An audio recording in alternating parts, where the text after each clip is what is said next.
We'll call this meeting to order. Everybody stand for pledge allegiance, please. They moved it, Ron. Back there. I pledge Allegiance to the flag of the United States of America and to the republic for which it stands, one nation, under God, indivisible, with liberty and justice for all.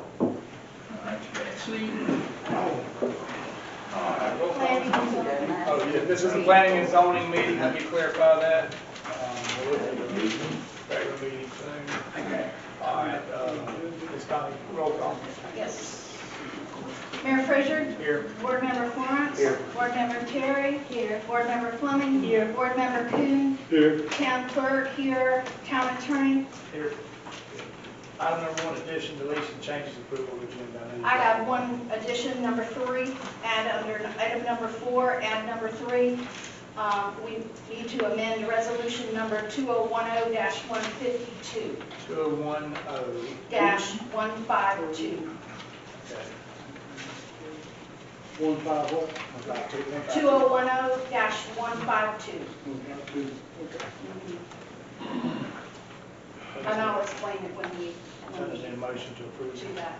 Make a motion to approve the agenda. Good, all in favor of approving the agenda, say aye. All opposed, say nay. Item number 2, approval of minutes, March 15, 2024. Yeah, we haven't had a planning and zoning meeting since March, so. We just need a motion to approve the minutes from March. I'll make a motion to approve the minutes from March. Planning and zoning meeting. Good, second. Good, all in favor of approving the minutes from March 15, 2024, say aye. All opposed, say nay. All right, at this time, do we have any public, do they want to speak on the regular meeting or just? Regular. So Regular. I don't need to open up public participation? No. Okay. So move on to number 3, we'll move to item number 4, new business. Number 1, application CPA 24-01.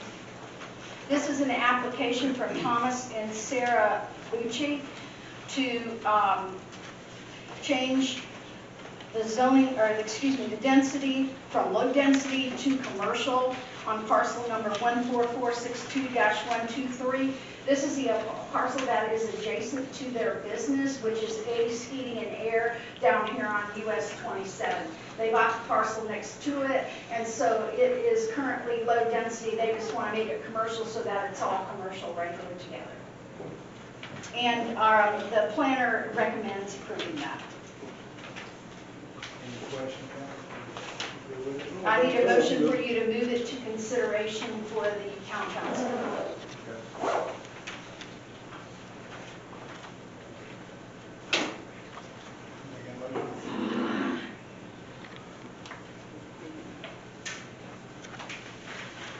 So we can make a motion to move it to, For consideration by the town council, yes.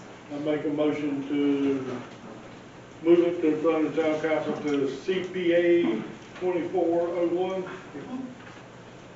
Second. Good, all in favor of moving the application CPA 2401 to the town council, say aye. Aye. All opposed, say nay. All right. The second item is application LDC 2402 from the same Tom and Sarah Bucci to change the zoning on the same parcel from residential single family 2 to commercial general. And it does abut their commercial property, so it is in keeping with the area. And it was zoned RSF2? Yes. Okay. It's right there on the corner of Garth and 27. Exactly where it's at, yep.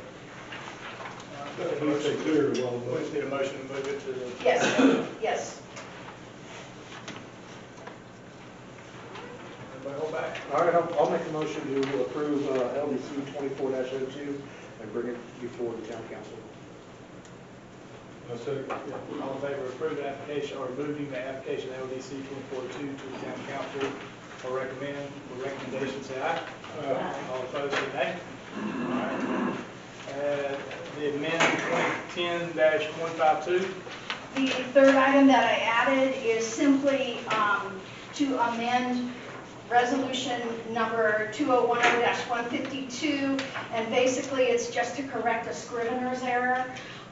In the body of the resolution, it talks about a plat that was recorded in Plat Book 1, page 31, and it should have read Plat Book 1, page 37. So it's simply amending the resolution to correct the page number of the recording. And this was back in 2010. It came to surface today when an attorney's office that's handling a closing call, and they ran across the Scrivener's error. Okay, cool. So I just need a motion for you to approve amending that resolution to correct the Scrivener's error. I make a motion to amend the 2010-152. Second. Second. All in favor of approving or amending 2010-152, say aye. Aye. All opposed, say nay. All right. This time we will adjourn, I need a motion to adjourn, and we'll reopen it to Make a motion to adjourn the planning zone. Second. all in favor, say aye. All opposed, say nay. All right, at this time we will open the town council meeting. So, all right, we'll open the town council meeting. We already did the roll call. Everyone is still here. I don't know, one addition, deletion, change, and approval of agenda. Yes, I do have one. We are going to remove, oh no, where is it? 14, item number 414. I'm on 414, gotcha. Yes. We're going to be- Right, there you go.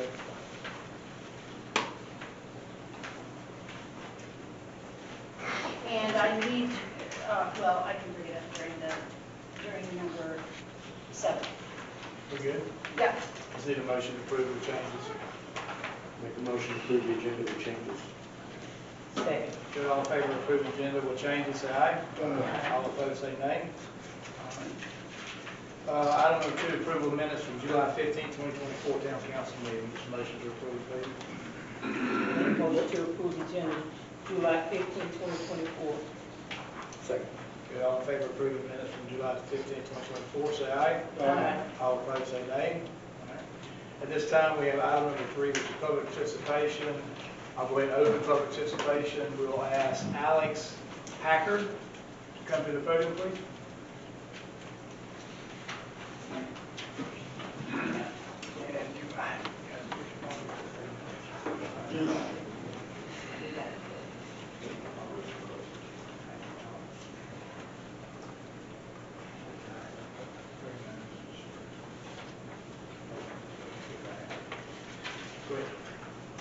Mayor, Councilman, Councilwoman, State your name. I'm Alex Packard. This goes to you guys here. I'm here today to address each and every one of you. I've been to almost every meeting for the last 8 months. The last 6 have been in 3-ring circus over what you may ask. It should be pretty clear by now, since most of you on this board have taken issue over the business that has been consistently trying to do for the community and keeping the small town vibe and what small towns are about. Let me ask you, where were any of you when Hurricane Debbie hit? Did any of you go door to door to see if anybody in the community needs help, food, water? Deliver anything to them? Anything to help any of the people? Because I know I didn't see any of y'all. The collective has stepped up for the community and offered hot meals, restrooms, the ability to charge devices, or just a place to relax under the bins. They did what they could with and without power. That's community. Where were you? Time and time again, it is made clear that none of you want to welcome small business or anything that brings joy, happiness, or good to this town. It seems as if you want this town to fail. Think about the next statement, as each of you have done before taking the seat that you currently sit in. Now, whenever any form of government becomes destructive to these ends, it is the right of the people to alter or abolish it, and to institute new government, laying its foundation on such. Sound familiar? It's part of the Constitution. Each of you swore to uphold and protect it. By doing what you all are doing, you have become power hungry and money hungry, the very definition of a tyrannical government. We the people hired you to work for us, not we the people work for you. There could be a happy medium, but y'all don't want it. People will fight back, whether it be social media, the news, or the newspaper. Either you can work with the people who hired you, or we can vote you out. But then again, my words will fall on deaf ears. All I gotta say is it's time for a new board.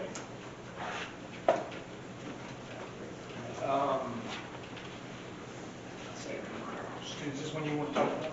You want to wait for the end? Yeah. All right, we'll ask Lonnie Harrell, come forward, please. State your name, Lonnie Harrell, please. I'm Harold, resident, Fort White. I'm going to speak on item number 3, the second reading of the ordinance, the passing of the CRA plan for the town of Fort White.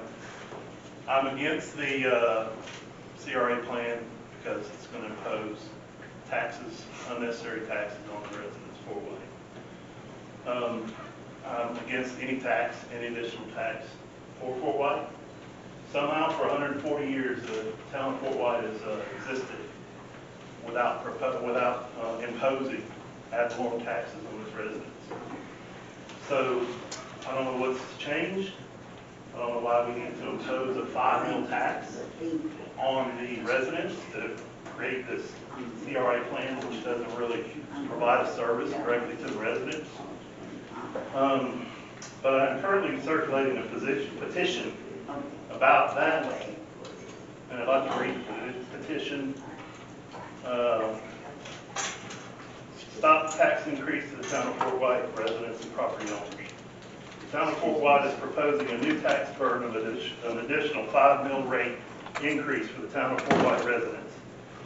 That means for every $1,000 of assessed value for your property in town limits, you will pay $5 more in ad valorem taxes.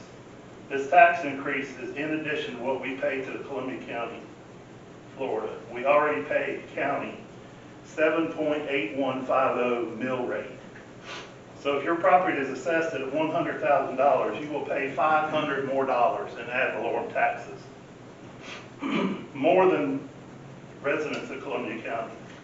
Please sign this petition to let the town of Fort White know that we, town of Fort White residents and property owners, are not in favor of additional taxes. Say no to more taxes. Currently, responsibilities of the town of Fort White under the town charter to furnish within and without its corporate limits all local public services and utilities are provided to the town by the residents, or to the town residents by the Columbia County through interlocal agency agreements. Public safety, sheriff's department, fire, rescue, utilities, hospitals, libraries, code enforcement, public health, road construction, maintenance. The only service the town of Fort White actually provides to its residents, in my opinion, is the passing of ordinances, planning and zoning, and mowing the right-of-way on the town streets. The Department of Transportation is probably responsible for maintaining the right-of-way on State Road 47 and 27 anyway. This petition is for town of Fort White residents, property owners, and the incorporated town of Fort White. Please verify that you are a property owner in the town of Fort White before signing this petition. Property owners, please share with your friends and neighbors that own property or live in the town of Fort White so you can our voices can be heard by the town of Fort White. Do not allow the town of Fort White to take any more of your hard-earned money to support a town bureaucracy. The town is simply trying to take your money to pay the salaries of employees of the town of Fort White, consultants and attorneys. Currently, Mr. Harrell, you're at your 3 minutes, okay? okay, I have 59 signatures on that petition. So I'd be happy to provide those to the town council. Do I get 3 minutes for each topic that I want to No, discuss? sir, you get 3 minutes. Okay. Yes, sir. Yes, sir. Thank you for your time. All right, Joseph B. Davis.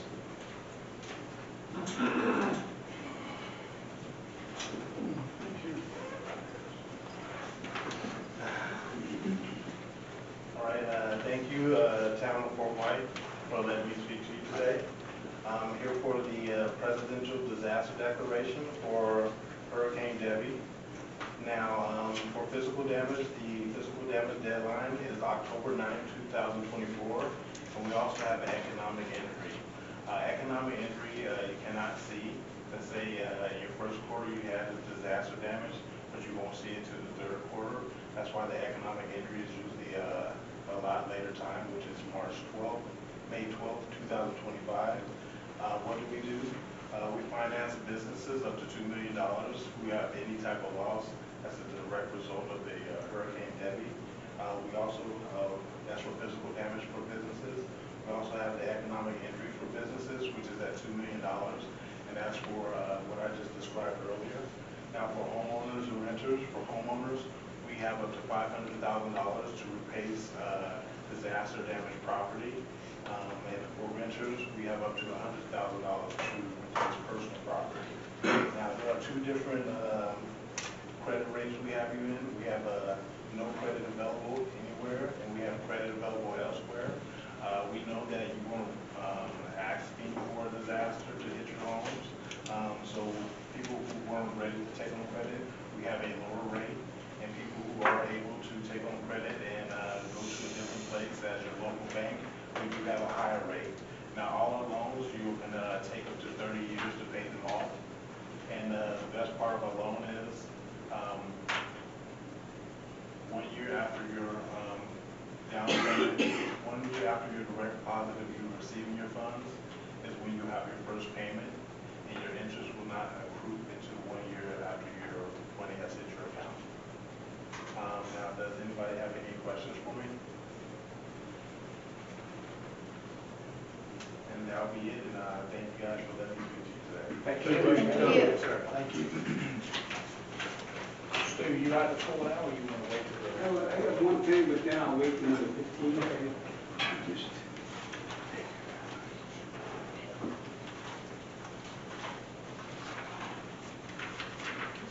Thank you, Your Honor. I'm here to speak about code enforcement, but I just wanted to announce during the storm and a little bit before, my name is Stu Looker. I'm the editor of Public for the Columbia County Observer, and I was 6.5 miles from this thriving town of Fort White. I discovered that I was robbed, that somebody broke into my barn.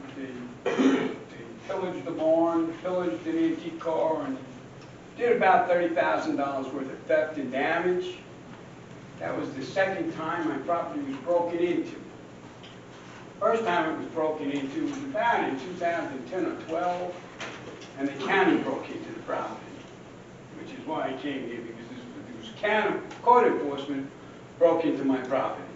They say they don't, they go by the book, but they didn't always go by the book, and I don't know that they go by the book now. Code enforcement jumped over my fence in front of a no trespassing sign, which they admitted was there. The state attorney at the time, Skip Jarvis, got caught hacking into the state's computers to go after his political opponents and had to resign from running for state attorney. Of course, this being the free state of Florida, nothing happened to anybody and everybody went merrily along. Mr. Jarvis got his pensions and benefits, ignored the criminal activities of county code enforcement. County code enforcement and people retired and moved on, and there was a foul, but the county found no harm at every level. What I'm asking you is, as a resident of this community, Columbia County, is that if somebody tries to sell you offshore equipment, custom fishing tackle for thousands and thousands of dollars, offshore fishing reels, they came back again, they were so brazen, and took that 3-story extension ladder. I guess they forgot it. I don't know how they got it off the property because you can't even see it. So I don't know, maybe everybody needs cameras now, but if somebody tries to sell you stolen equipment, I would just ask that you give me a buzz or call the sheriff's office, because they couldn't find any fingerprints. The people were obviously smart enough to use gloves. So that's what I have. I'll be back for code enforcement, which is a critical issue. Thank you very much. Yes, sir.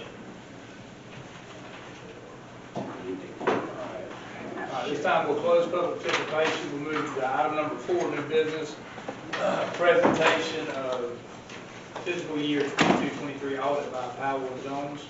That is modified somewhat.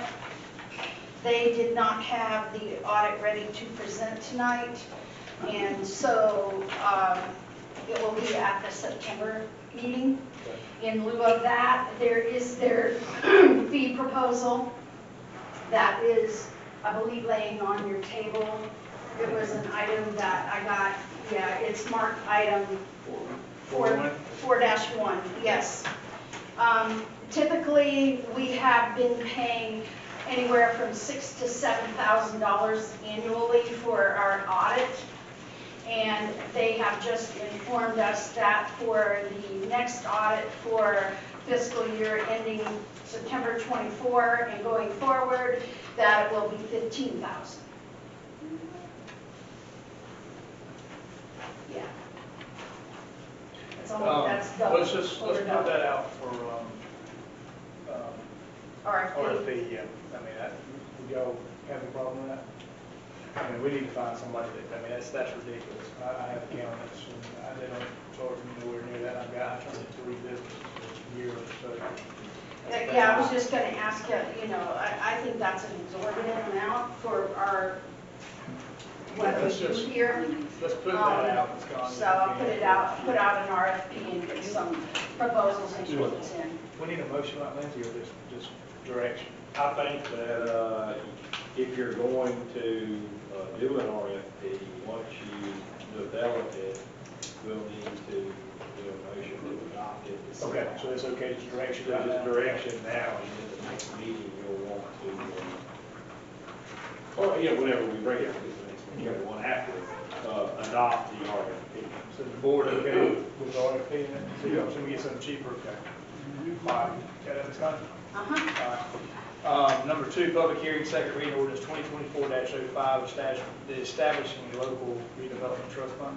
Yes. I think before we go into the second reading in the public hearing portion of this, we need to do an explanation. The CRA is not an additional tax on the residents. It is not.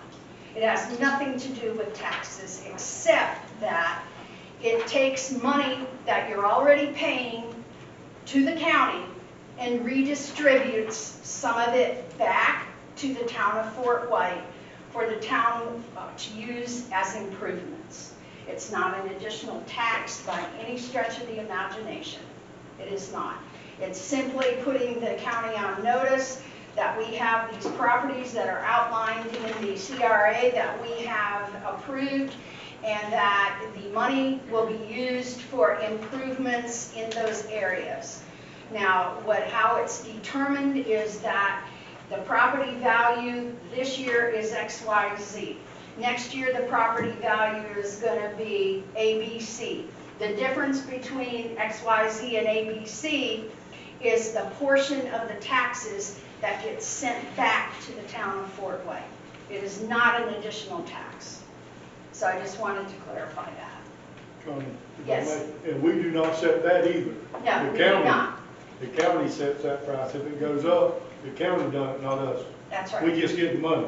That's right. And it's money that we have left laying on the table for a long time that should have been coming to the town of Fort White in order to make improvements. You know how you go, I don't know if y'all have been downtown Lake City recently, but they have out the nice big flower pots and the benches along the side downtown. They put out the awnings on the buildings. They have the pavers on the sidewalks. That was all done with community reinvestment money, community development money. So those are the types of things that it gets used for. Community redevelopment could be something as simple as going down to Mayor's Park here and maybe revitalizing the caboose and making more of a park. You know, those are just examples of what the money can be used for. It is not to pay anybody extra money. It's not to fatten anybody's pocket or anything like that. It's to be used for the community redevelopment area of the town of Fort White. So the second reading of ordinance 2024-05, I need to read the ordinance.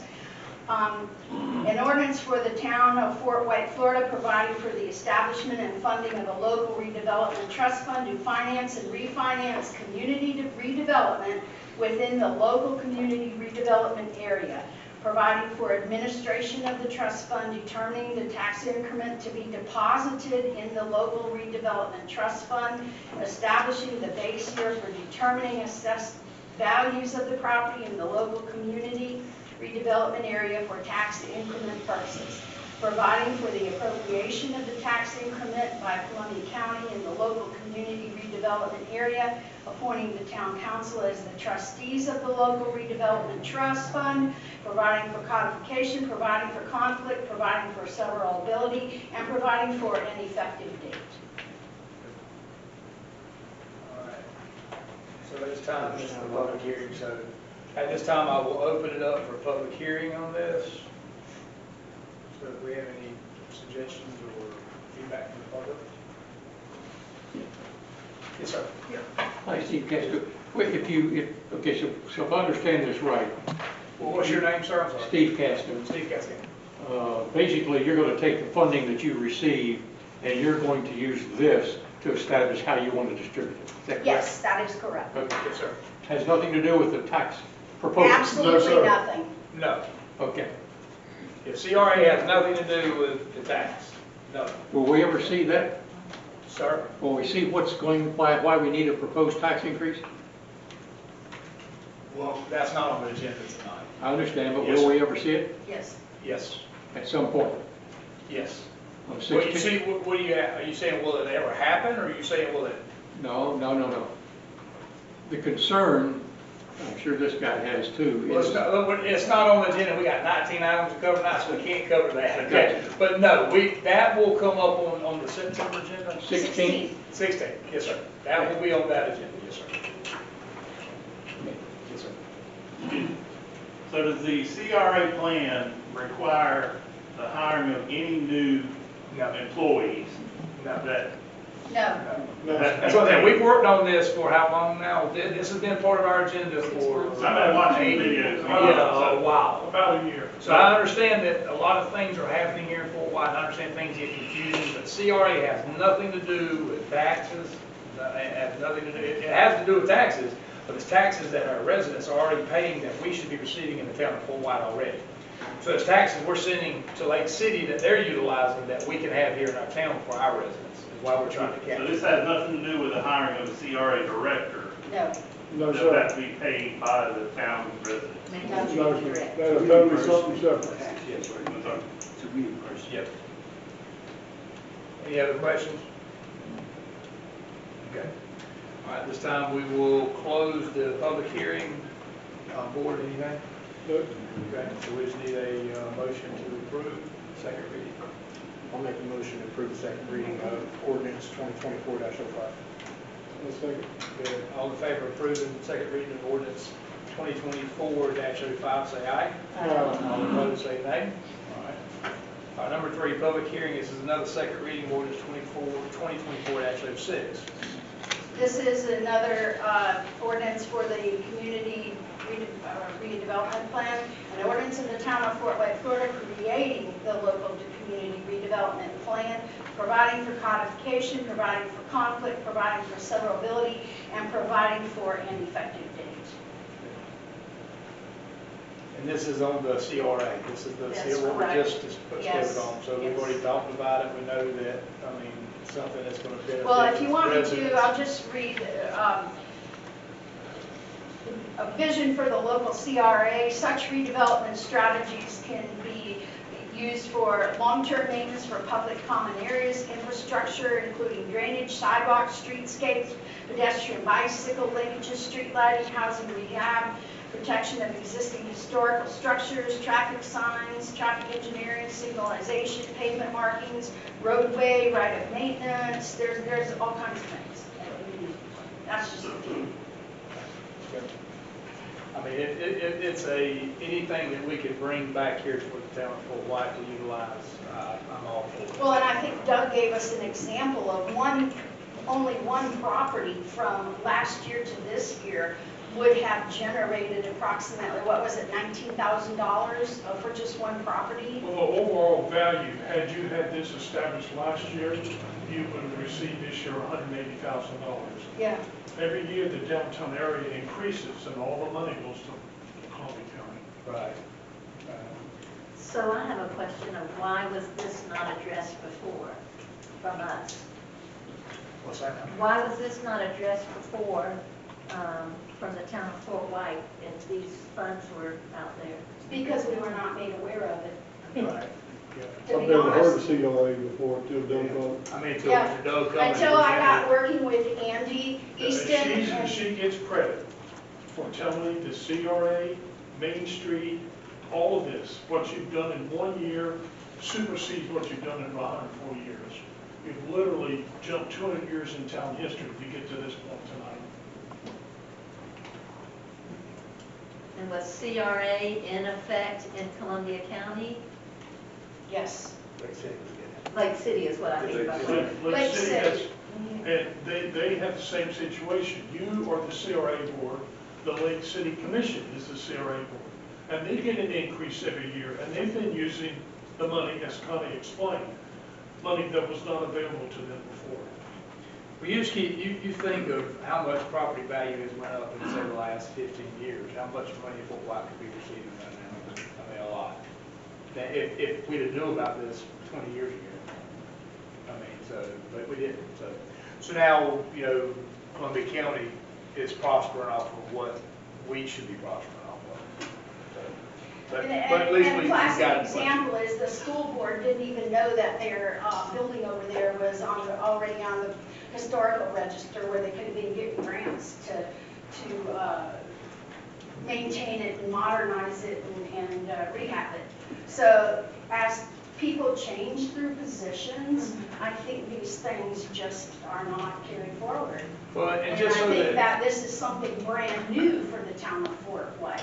And nobody's gonna raise their hand and say, hey, would y'all like some of our money? We'll be happy to give it to you. Well, you said it, I was trying not to say that, but she said it. That's, you know, that's been going on all along. Yeah, the county wasn't gonna say, hey, you all need to do this and you can get some of our money.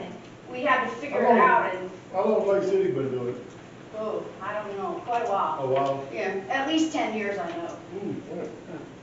Oh, way longer than that. Yeah, well, at least that's what I know, 10 years. yeah, and, you know, just for example, the historic building that she's talking about, they want to give us the school building, the fort. We want the fort, but there's so many problems, which that's going to come up on another meeting, there's so many problems with that building that we don't want it. I mean, it's, if we That's have what I to want to spend answer this money for. But this money could be used to rehab that, Right. to preserve a historical building, because it's already on the National Historical Register. Well, you know, and I see, you know, and I'm not going to get into all this tonight, but I see posts out there, people post that, you know, that the town of Fort White's making booth codes and doing all this. I wish we could go over our annual budget report tonight and show everyone, we're not making enough money. This town is barely getting by. We And exist. that's not to scare everybody, but it's not where people, I see posts where they're just making all these bukus of money. I'm like, well, I wish somebody would definitely share them with me and show me where they're at so we can utilize them for the residents.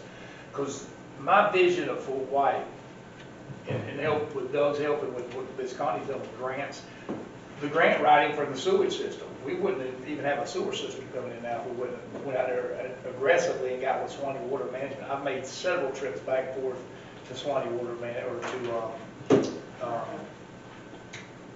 Swanee Water Management with the other place in Tallahassee, on tip of tongue. Legislature.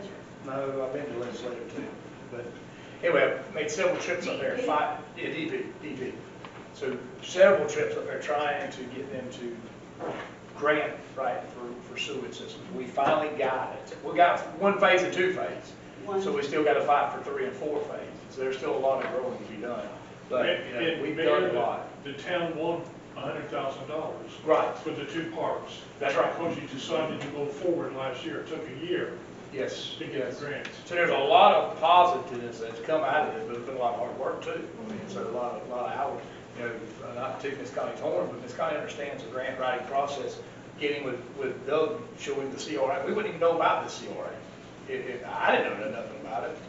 And, you know, with her expertise in going after it, getting with Doug, now we've got something now that we can actually, you know, that's like, it's gonna be ours, so that we can utilize it for the town. So, anyway, I just want to say one more thing. yep, The fort is about the only thing left of, and it's not original, but I'm going to use the word, the original town of Fort White. So I'd like to strongly advocate to keep that. I would love to. And it was on the register Yes. during my day as a teacher there, and I haven't taught there in over 10 years.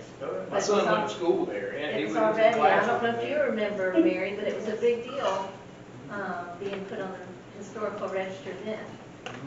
We want it, it's just, we gotta figure out a way of having the funds to, because it's gotta be fixed. Yeah. There's several $100,000.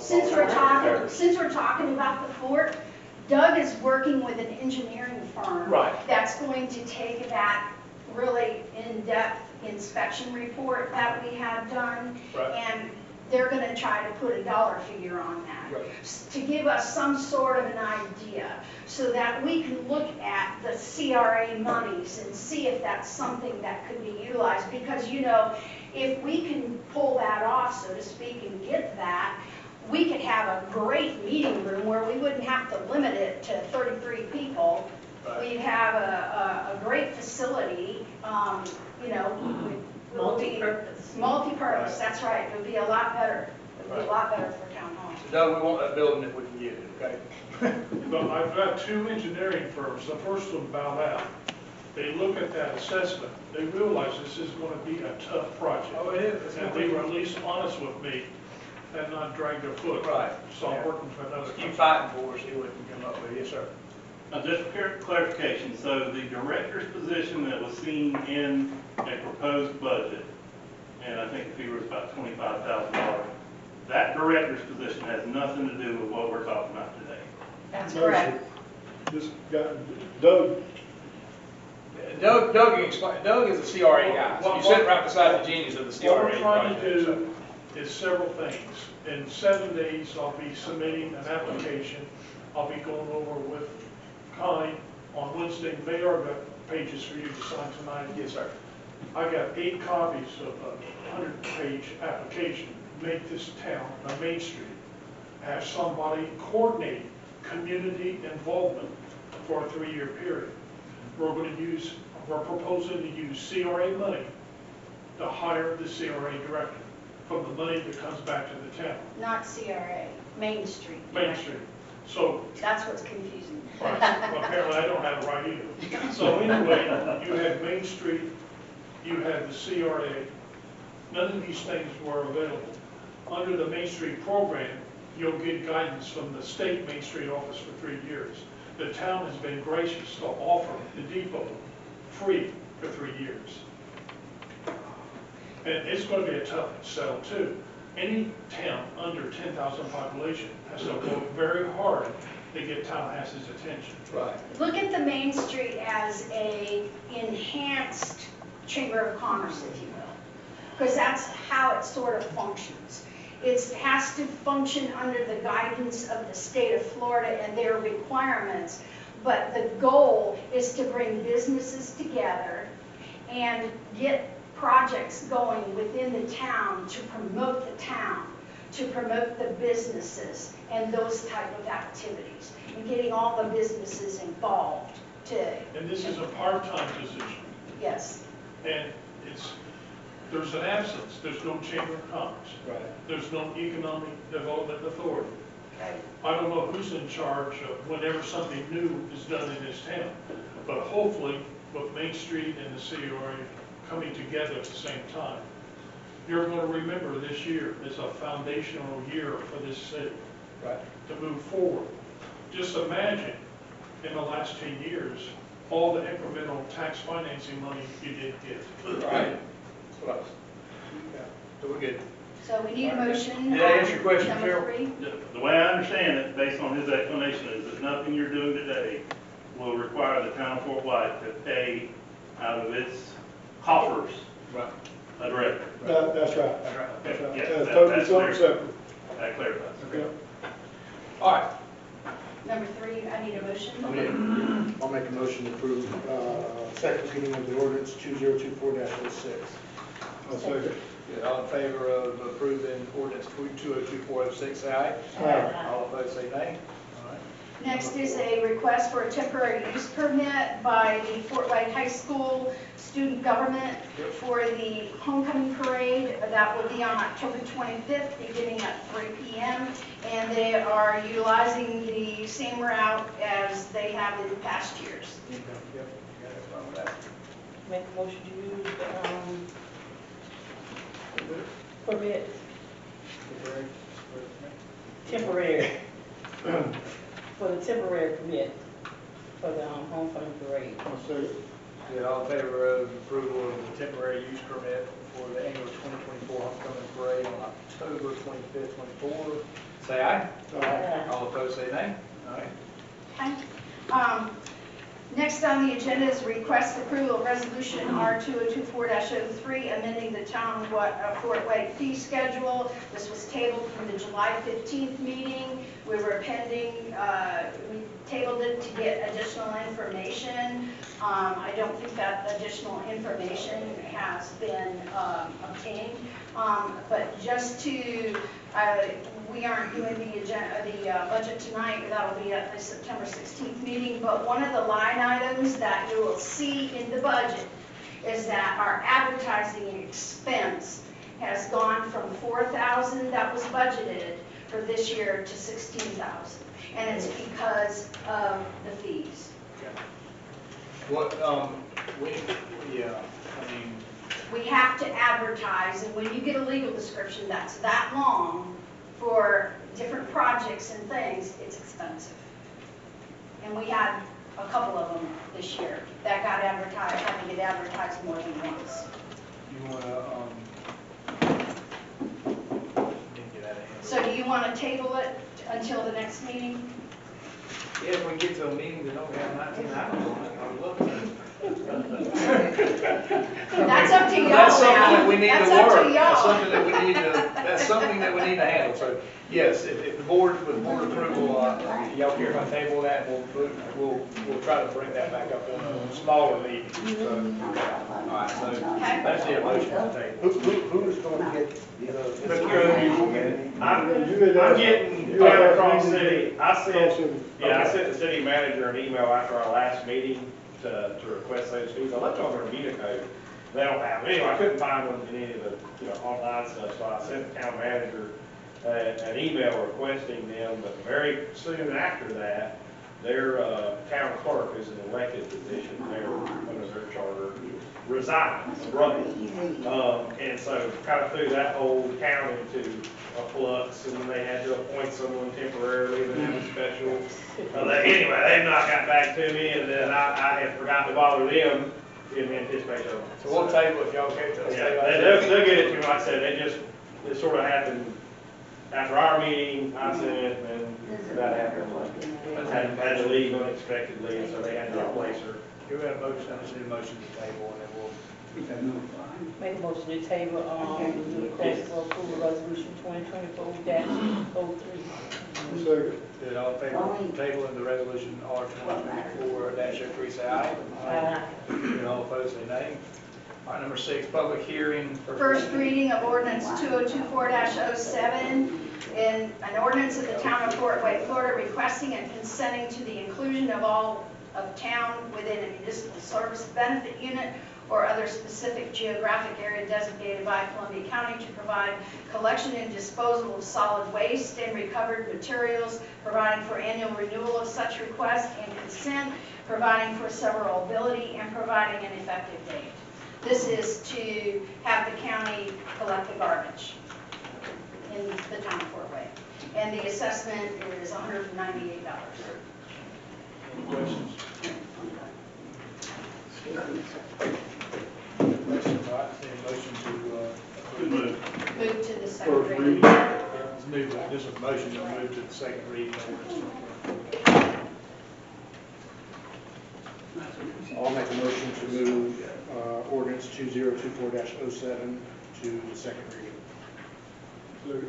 Good, all in favor of moving ordinance 2024-07 to the second reading, say aye. Aye. All opposed, say nay. All right, update on the Fort White water system. Okay. This, we have with us tonight Kevin Johnson, who has been the operator that has been working on our system here in Fort White for the past 3 years. Yeah, stressing has been. Has been. He has recently resigned from the county's employ effective September 6th, and I believe I sent y'all an email about that and a copy of the letter, of his letter. There are some concerns and some information that Mr. Johnson has to present tonight, and I've got some additional information here. So I believe at one point in time we had discussed about obtaining some financial figures from the county about what has transpired with the water system since they've taken it over as far as income, et cetera, goes. And they sent me a number that was totally out of whack, and I knew it was out of whack.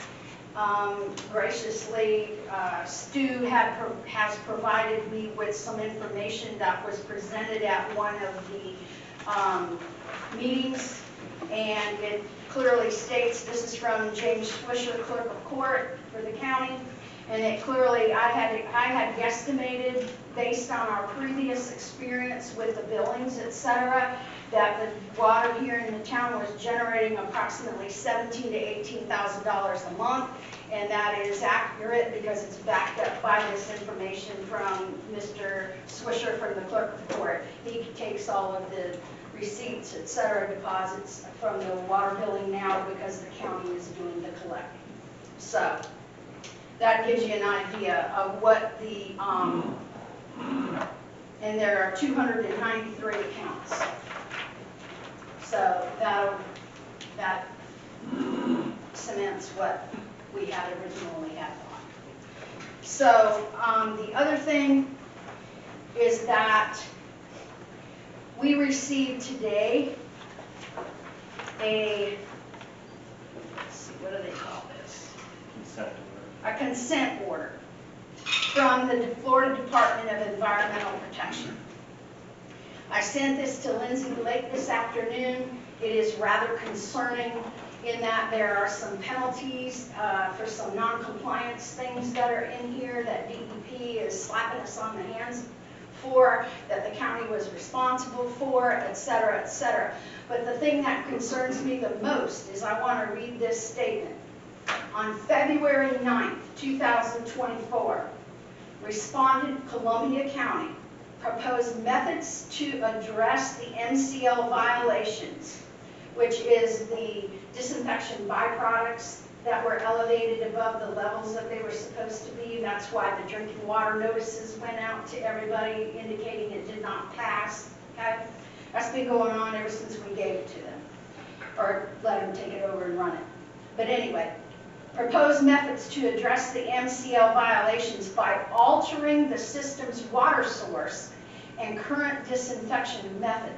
Specifically, respondents intend to reclassify the system as a consecutive water system as defined by Rule 62-550 of the Florida Administration Code, and furthermore, obtain some or all of its finished water from Community Public Water System, Columbia County Water System, Ellisville.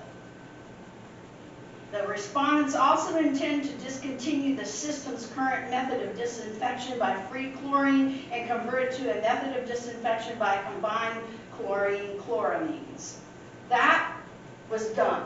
The chloramines have been put into the system.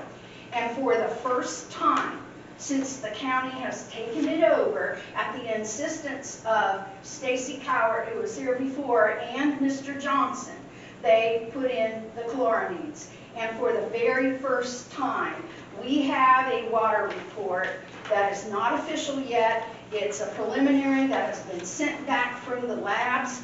But just to give you an idea, the chloramines have dropped way below the acceptable or the maximum levels for the very first time in over 3 years. To give you an idea, 60 total acids are down to 32.54.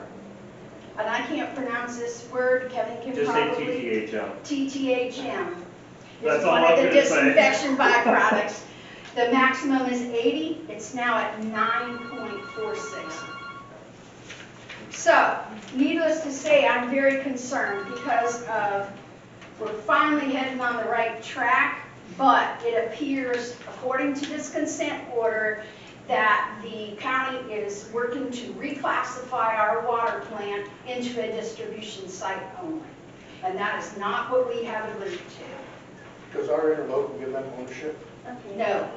Or why are they speaking on? We can't figure that out, so. We just saw this letter an hour and a half ago. We've been hearing rumor for a while now that this is going on, but every time you ask one of them, it's, oh no, it's got to come through y'all first, but now they're working aggressively. Well, it's behind our proven back. right here since February, they've been doing this. That letter It's come from in, the and I've been, county listen, or- and I can say it now because Johnson don't work for them no more. But we've been getting our information from Mr. Johnson, which is working for him. And I couldn't say anything because it jeopardized his job, but we kept getting information in from them. They're not, and he's gonna get up and. do Yeah, this. now I would like to turn it over to. So before we Mr. finish Johnson. talking, go ahead, Johnson, go ahead and say. He's got a lot of interesting information. There's a few things that I just kind of wanted to share. It's not necessarily, I can't go into a whole lot of details, nor would I, but just to kind of give people a rough idea of a few things, I can get it. I think.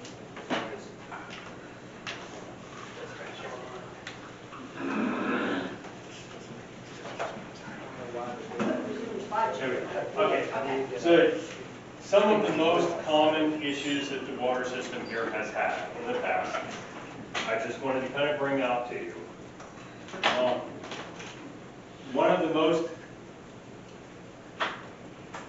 of the biggest issues most water systems have is the people that are cross-connected.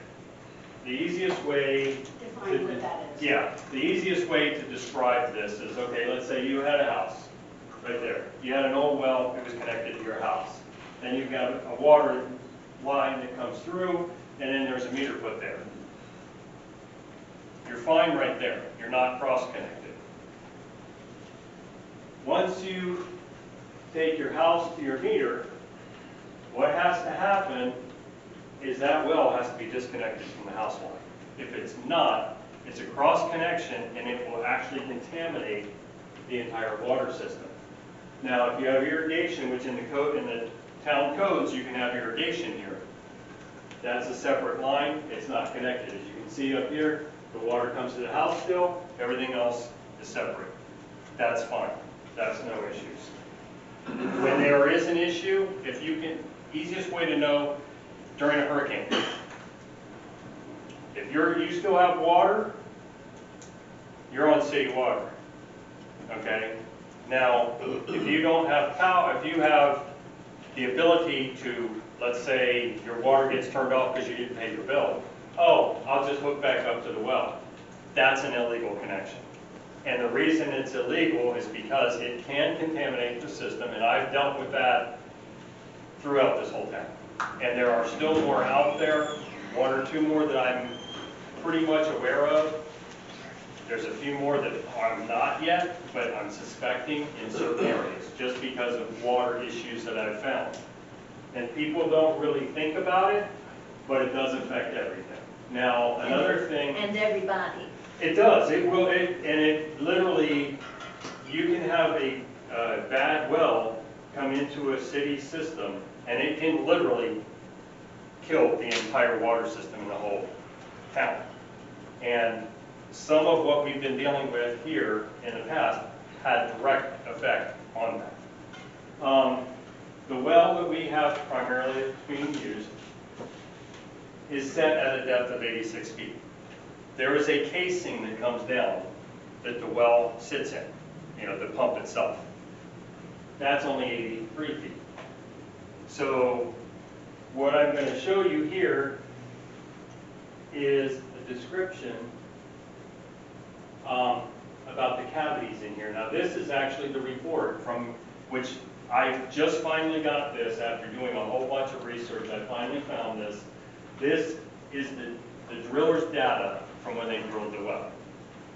That information shows the depth and what they found at each depth.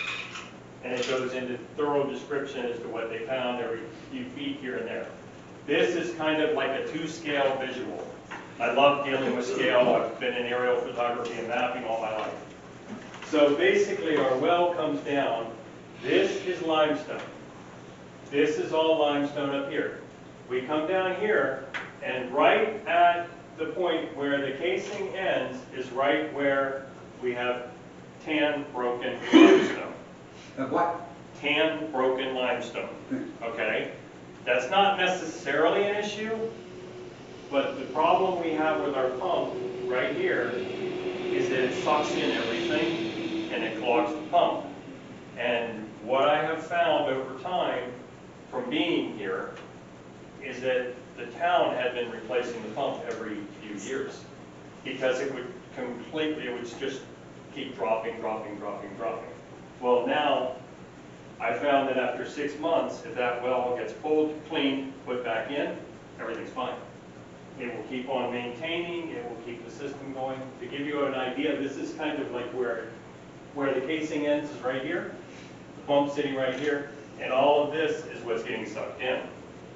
Now, further, for some reason, the well drillers did not drill down to the water cavity. There's a water cavity at 105 to 115 feet, and there's a second one at 130 to 145, or 140, I'm sorry. It's kind of a hit and miss in the well companies that you talk to as to where you should put that well. If they had brought the casing all the way down to here, or all the way down to here, and put the well where it is, that's fine, the pump. But because they didn't connect it down into one of these, they're not getting clear water. And I think that's the main cause of, personally, again, I'm speaking personally here, not as my to-be employer or former employer, but if that well pump, I think we can drop it down into here, or into here probably would be even better, because I think your water source will be a whole lot better overall. There are things that can be done. We did change over to the process of using chloramine on June 27th. That was something that Stacy and I had entertained the thought with Robert back then, because we had to have both plants match. But we kind of tabled it because there was a material we could put in and install that we had grant funding to do that would have solved the problem. You would have had no issues from that day forward if we had put that material in. When the new director came in, that all was put on hold. So that was over a year ago. But we ran some tests, and the tests that she just read came back. The official test will be done in September. We still have a little bit of tan in the water, and there are ways around that. So future considerations, just for things to think about. This is actually the material that we were looking at. It's called Adamas MB1G, because it's a granular. But tannin, it will remove up to 50 color units. Here, the highest we've had is 10. So just to give you an idea, that would remove it. The iron, we have about a 0.12, and this will remove up to a point, basically a 0.003, or 0.3, I mean. Manganese, 2 parts per million, we're at, I think, about 10. The maximum containment level, I think, is allowed at, I think it's about 5, if I remember right. Again, not 100% on it, but anyway, all of the things that we've tested at the plant, that actually would solve. There is another less expensive way to do it as well, but it's temporal. So Kevin, Yeah. that material that you talked about. That's the material that we've discussed with Right. Stacy. That's if we leave the well like it is. Yes. if we go deeper, you may not need that. You may not need it, but if it's there, it's certainly not gonna hurt. Because since I got here, the first thing that I saw is, why aren't we using the same system that I installed at my home? And that's basically what I'm, So what are we talking about here? Millions? no, I mean, no, it's around 100,000, I think. By And we the still time have it's all grant said money and left. done. Yeah, How much?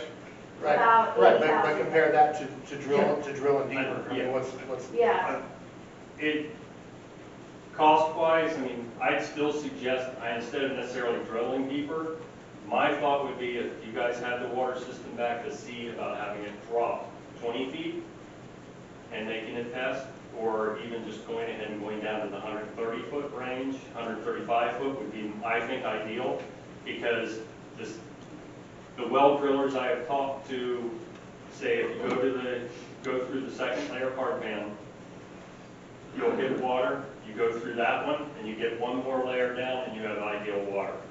So that's why you'll hear people around town that'll say, my water is perfect, why is this such an issue? And literally just across the street from the water plant is somebody that says that. And yes, their water is perfect.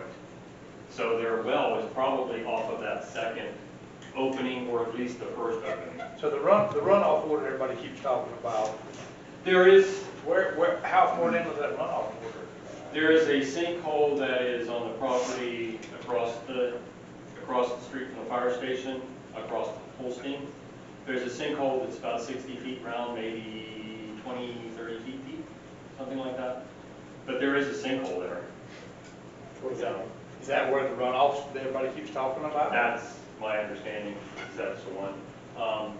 Is that what's causing the water? I mean, I think it's just a shallow, I think it's It's not just deep sucking, enough. I think it's just sucking in stuff that's being filtered through that soft limestone. Can I ask you a question, please? So, So, after looking at the pictures you projected on the screen, if you were to drop the pump or the water intake down to the blue areas, the deepest blue area, are you suggesting that you wouldn't need the water from Ellisville, that there's enough water there? I can't make that conclusion. So, That's not my place. well, I've had an attorney tell me I should have been. I'm not. Listen, man, you're in the deep end of the pool right now. Oh, I am, So- I am. So, But I actually proposed that we actually send a torpedo down to these points. so if that That's blue not- water is good, I'm not asking you for a conclusion. Yeah. If that blue water is good, then running that 7-mile line or 9-mile from Ellisville without testing that water may have been a little premature, to say the least. Maybe, but one of the things that I've kept stressing with anybody that's ever talked to me about the water line and whether it really should have gone in or not, okay? My personal opinion and what I've seen in towns all over the state, Right. the DEP does like to connect together water systems. So that way there is a backup. So, but it could have been the Now, other way. The town if- could have connected to back up to Lake City. I mean, for Ellisville. Yes, if the town keeps the water system as a water system. Right. If it becomes a distribution system, no. But right now with that pipe, the pipe goes the other way. So Fort White could be the backup supply to Ellisville. Technically, yes. Thank Originally, one of the things that the former utility director and myself were working on, as well as the other people I work with, is the town owns property out here on what's called Camorra Hills. It's halfway in between the two locations. They were actually going to set up a water plant there and pump it both directions because the water in that area is so much better. But that, again, all that type of stuff got canceled. That's actually the physical property out there. But that was just to kind of give you guys a rough idea. $1 million question. If we drop down 135, 140 foot, what's the guarantee we're gonna hit your water? There isn't. I can't, nothing can be 100% guaranteed, but you can actually drop a torpedo down there, a torpedo sampler down there, and pull a sample. The county has some, but they're too small for the amount of water you would actually have to pull out to do a full sample.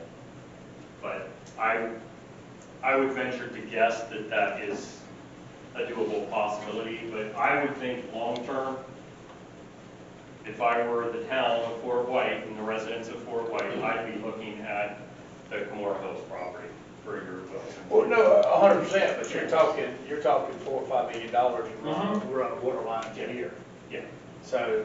But in the that's not- interim, for now. Yeah, in the interim, if you were to drop the well, even using the well where it is now, using that material, your disinfection byproducts will be gone, basically. They already are, let's just say, the number that was supposed, the number that's 60, the other number is 80. That'll be the easiest way to do it. The one that was 60 or 80, we either would get way below 1 month or way above the next month. And then the next month, the other one would be doing, and it would just keep bouncing back and forth, back and forth, back and forth continually, which is where cross connections come in. Because cross connections are the likely cause of things bouncing around like that much. It also was a hydrogen peroxide system at first, and then your chlorine was injected right before it went out, which didn't give it contact time. Now it has contact time in the ground storage tanks. So I have a very consistent form of residual if I go anywhere in the town now. So that is, it's pretty rock solid. So is that maturity put in, do you replace it? My understanding is it's a minimum of 10 years, at least. It's already been put in? I've had a very I'm talking similar, about the no, solution. if we did that, Yes. yes. I have a very similar material at my place, and that's been in there for the last, we bought it in, what year did we buy it? It's been about 8 years, I guess, since I moved up into here. Right. So, and that's still the original material that I bought. It's a little bit less expensive than this, but there's a couple other things in this area that would be good to get rid of. But my water in my farm is far worse than you guys have here, far worse. It makes the water here look crystal clear coming out of it. But after it comes out your system. After it comes out of my system, you look like, it almost looks like bottled water. I mean, you'd be hard to tell the difference. But anyhow, it's just stuff for people to be thinking about. I just wanted to kind of give you guys a little bit of info, because I was asked. Again, this is me personally, not me, former or future employee. And then what would be the cost of the torpedo test? That's not, I mean, it'd be the cost of buying the torpedo probably if you were to do it, or you could hire a I lab haven't to actually purchased do a it. torpedo It's- lately. One that would do it, you want to coincide with the well being pulled out, because it's going to be about this large, about that big. It's basically a big stainless steel thing that goes down, you open it up, it sucks the water in, and then you pull it back up. You're looking probably about $1,500, but you can probably get somebody to sample it for that as well. So, yeah, the one I have is, it's only about like this big around. They bought it for testing wells, so, or not wells, but springs. Gotcha. So anyhow, Thank you. but yeah. Yes, sir. Small question. We're bringing water from Ellisville.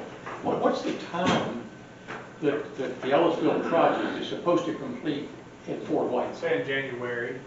They're supposed to have water in our tanks by January, right? That's correct. And isn't the purpose of that is to help clean up the Fort White water to give us a better system overall? It is, yes, sir. So why in the world are we talking about going down 130 feet? Well, because the simple reason, them tapping into our water source, they own the town now. Now we're relying on Columbia County to provide Fort White water. And they're wanting to shut our water tanks down. So we're not going to be part of this regional utilities No, picture? sir. We're trying Not at all? No, sir. No. Well, then why are we even bringing this pipe in? That was a decision made, what, 3-4 years ago? Because they made that decision because. Yeah, I understand that, Mayor. They did it, okay, so it's here. They could have went But- cheaper by putting water wells in Camora. I've been here 20 years almost, and I can remember when we had pretty decent water, way back when, before we shifted to the filtration system. If you know that, and you know already that you're really thinking that, well, just extend the wells down, get the good water, why are we allowing this to happen? we didn't know that Mr. Johnson, Stacy Coward was actually the water He was guy the at the time. utility director, yeah. Well, who the hell's talking to each other? So Stacy, well, nobody's talking to us, is the problem. But yet, we're gonna turn Fort White back to the way it was and maintain our own water system. Say again now? But what I'm hearing is, we're not going to utilize this. No, that's not what you're, no, we're trying to figure out a way to keep them from shutting our water wells down. That is a one source system coming into the town. I understand If we that. don't have our wells, we have one source of water, I understand that. okay? I'm not saying you shut down our wells. Well, that's Well, what that's they're what they doing. wanna do. That's what they're trying to do. That's one of the reasons that I'm departing. Well, why would? We read that earlier in the thing she just read was Yeah. the form that came from DEP stating that they want to shut our water wells down. But that's what we're trying to prevent. And the other issue is that we have asked repeatedly. They said in the beginning, oh, you don't have to use our water. We're going to run it down County Road 18 because that's going to be a good commercial corridor one day, and it's going to provide commercial opportunities, et cetera, and growth and that Right kind by of my thing. house, yeah, no. Yeah, so, then they said, we'll install a master meter at the town line. You can use it if you want, you can not use it if you want. Well, that's not exactly what's happening because of what we just read from DEP. Now, we've asked for, okay, if we decide to use your water, let's just say our wells go kaput, or we have to spend a bunch of money fixing them or whatever, and we use this water, what is the wholesale rate going to be to us? Well, we've never got the wholesale rate. Yes, ma'am. Crazy. I'm sorry to see you go, Kevin, and I want to acknowledge all your good hard work and best of luck. But I think that he's been fighting a good fight, and I think we all need to acknowledge that. Yes, absolutely. Dramatically improved. We're gonna miss him, so much definitely. Yeah, Absolutely. yes. I'm gonna miss him at the end of my street. Well, you notice I don't have to flush there as long? I understand. Everybody's used to seeing that blue shirt and looking for them and getting their problems solved. Yeah. So did I answer your question, sir? I mean, why we're trying to do what we're Mayor, doing? I have no idea. We really don't know what, I mean, It's crazy. it is actually crazy. So we thought we were doing a good thing at the time that we combated arms with Columbia County. Right? I thought it was a great idea. I said, hey, to fix our water source, get the community good water. But it seemed like there was a plan of attack the whole time that on their side, where we're thinking that we were just getting good water, but it was never, now it's all starting to come to light, and it's all happening behind our backs. How they're doing this behind our back, we're still kind of flabbergasted because we don't even know how, they don't own the water wells. So how are they putting in to shut them down when we own the water wells? So we haven't signed anything to shut our water wells down. So that's where the problem is. And Mr. Mayor, I think that that's an important point that needs to be addressed, because this consent order is intended to be signed by you. Right. And it obligates the town to make these corrections or face these penalties. And my concern, because like I said, we just got this an hour and a half ago. So I read it over once really quickly before I came here. Well, and this wasn't even really sent to us, okay? We kinda I was intercepted given the it, so- heads up and I went digging and found it, okay? This was not even sent to us, so.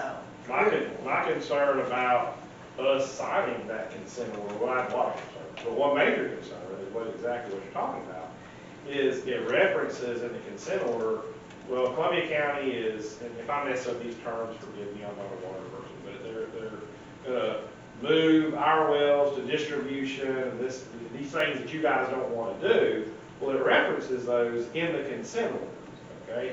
That's what they're moving towards, that's what they're working on. They use language in there that kind of indicates that that's the plan. Well, if you sign it, then I promise you Columbia County will come back later and say, oh, you signed off on it.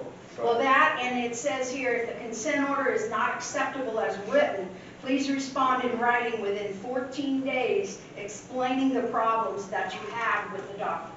So that's, and how, when was that document written? This is dated August the 16th.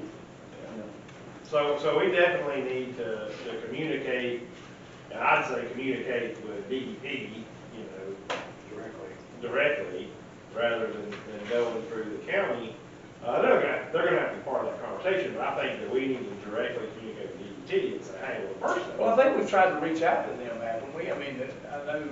No, we met with Swan River Waterman. What is it, man? Not you, that's right. Anyway, I get it. just confused for some reason, but Well, we don't need to lose sight of that. all right. In this, Here's my thing is that we've been at this water thing now for a while. And, you know, the next question is gonna come up about what do the board wanna take our billing and stuff back over? Now, you know they're dangling this $1 million or $300,000 carrot out there on the stick for us too. The equipment. The equipment. That if we don't sign the form, then we don't get the equipment. But it's almost like, you know, do you buy into what they're offering? Or do we just go ahead and take our water back over and say, you just come get your equipment? And that's what brings up the next subject is what about a lawsuit of that equipment? Well, we've got grounds on it. I didn't hear what you. What about a lawsuit of that? Lawsuit? A lawsuit? I mean, 'cause we got grounds for that equipment.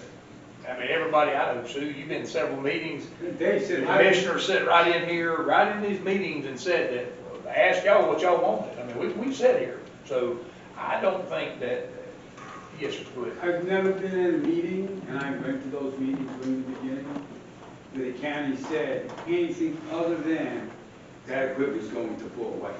Yeah. Every meeting, and the only time it changed is after Joel Foreman, because there was another problem with county minutes, which is, happens with every one of their meetings lately, is that he had to go back and listen to the audio. Being he's their attorney, he's not exactly disconnected from that, he's clearly not impartial. Right. And he decided that the county didn't give you the equipment, or at least one of the pieces, I don't Right. recall. It was The it dump one piece? truck. They gave us one piece. But you and got they a gave us letter, you have a letter from the county manager saying it's your equipment. Yep, So- your equipment, period. Period, full stop. Yeah, no, I've got a text message from Rocky Ford itself. I mean, so what I'm saying, there's a lot of stuff out there that says it. So that's what I'm asking the council. I am sick, I am overly tired of hearing about this water. I'm just ready, almost to the point where I stand at, take the water back over, do our own building. If it comes down to it, they want to take the equipment from us, file a lawsuit and go from there. Because I am over the argument and trying to figure out who's what, what's what, who's going to build this, and dangling carrots out for us. If y'all sign this, what's it called? Reversion agreement, then we'll give you the equipment. Or we'll let you use it till you decide to take the water back. I'm like, so that's where I stand at, is taking the water billing back over. Well, and let's just reiterate for the people here, that $300,000 worth of equipment resulted in the fact that they had already taken over the operation and maintenance of the water plant. We got COVID money. COVID money had to be used on infrastructure, okay? So. Not infrastructure, on water. On water infrastructure, Yeah, yes. on infrastructure. So we agreed that we would spend that $300,000 on the water plant, even though we didn't have to. And in turn, they were going to supply us with the equipment. That's how that all came to be. Yes. Yes, sir. Lonnie Harold, how much money are we out? Did we just take it back over? I mean, how much money have we given the county to run it over here for us to say, all right, we're just going to do it ourselves? None really, because their agreement with us was $25,000 per year for the first 3 years it was. So they paid us $25,000 a year, but now this is the last year. So now, October 1, we get no money. right, October We're done. 1, we're done, it's over. So the $25,000 a year. We didn't lose any money. No, we haven't lost any money and. Well, we had $1 million You guys grant. talking about- No, we lost, you talking, grant. yes, grant money, so it was grant money that was offered for the pipeline, which we will probably still, I say we still utilize the water as a backup. But I think we as a town need to work aggressively at stopping them from shutting our water well. I think that if we rely solely on them for water, next thing you, and listen, they laugh at me when I say this, it's a military tactic. How do you take a town over? You first take their water source from them, and then it's one thing at a time. And then they say, you know, might as well just close the doors and hand the keys to them, because that's exactly what they're after. They're after one step at a time. They know the south end of the county is the growth area. It's coming. They know it. So how do they get through us to get to it? Well, water source is one. Two, and that's why I'm totally opposed to the regional utilities. We tried the regional utilities, I thought it was a great idea. But we went up there for a year, and it was just it was a wasted hour, a whole hour I wasted meeting after meeting after meeting to have the same results. It never went nowhere. Now they've regrouped and supposedly went back to doing some kind of something with Swanee Water, or Swanee County. First it was McClenny had bought into it, and all these other counties had bought it, and then now it's just down to Swanee. Now they're regrouping, and if y'all was in a meeting when Mr. Ford was sitting here, he invited us to come in, that they're still doing MSB or MS something, MSBUs. It was still like for the town to join in, and I'm like, well, what happened to the regional utility? Oh, well, we're backtracking, and then we're gonna get this all figured out, and then we'll go forward from there. So, really, I don't think they have a plan. I think they just do stuff at the whim, and then they figure it all out at the end. And I think the same thing with this source here, with this water source. Why in the world would you could have went out to Cumorah Hills and put in a water source for the town of Fort White, and you could have branched off of it to your other areas, because it's in Columbia County. And a good, as you just heard Mr. Johnson say, great water source, already been tested, water wells already been tested where the water wells are going to go. For $2.8 million when we started the project. Well, and we only had $1 million, remember? I know, but what I'm saying, So we couldn't be the factor that made the choice. So that's why we joined in with them, because I had $1 million. We was holding $1 million grant, or the board had $1 million that we got granted. When COVID hit 2020, we had gotten, all the money had gotten for our grant, had given to us. So we had $2.8 million, I think, we were awarded. When COVID hit, they took that money away. The governor, DeSantis, had this, he was striking. So we got cut. The following year, Miss Bradley went back to fight for us. So she came back, instead of having 2.8, we came back with $1 million grant. So we got cut. So we had to, that time, we wanted to do it ourselves. We didn't want to partner up with nobody, but at that point we had $1 million, so what do? Now you start reaching out for help.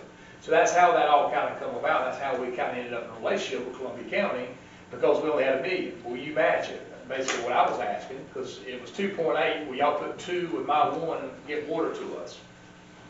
Well, they went a totally different route. They went with 5.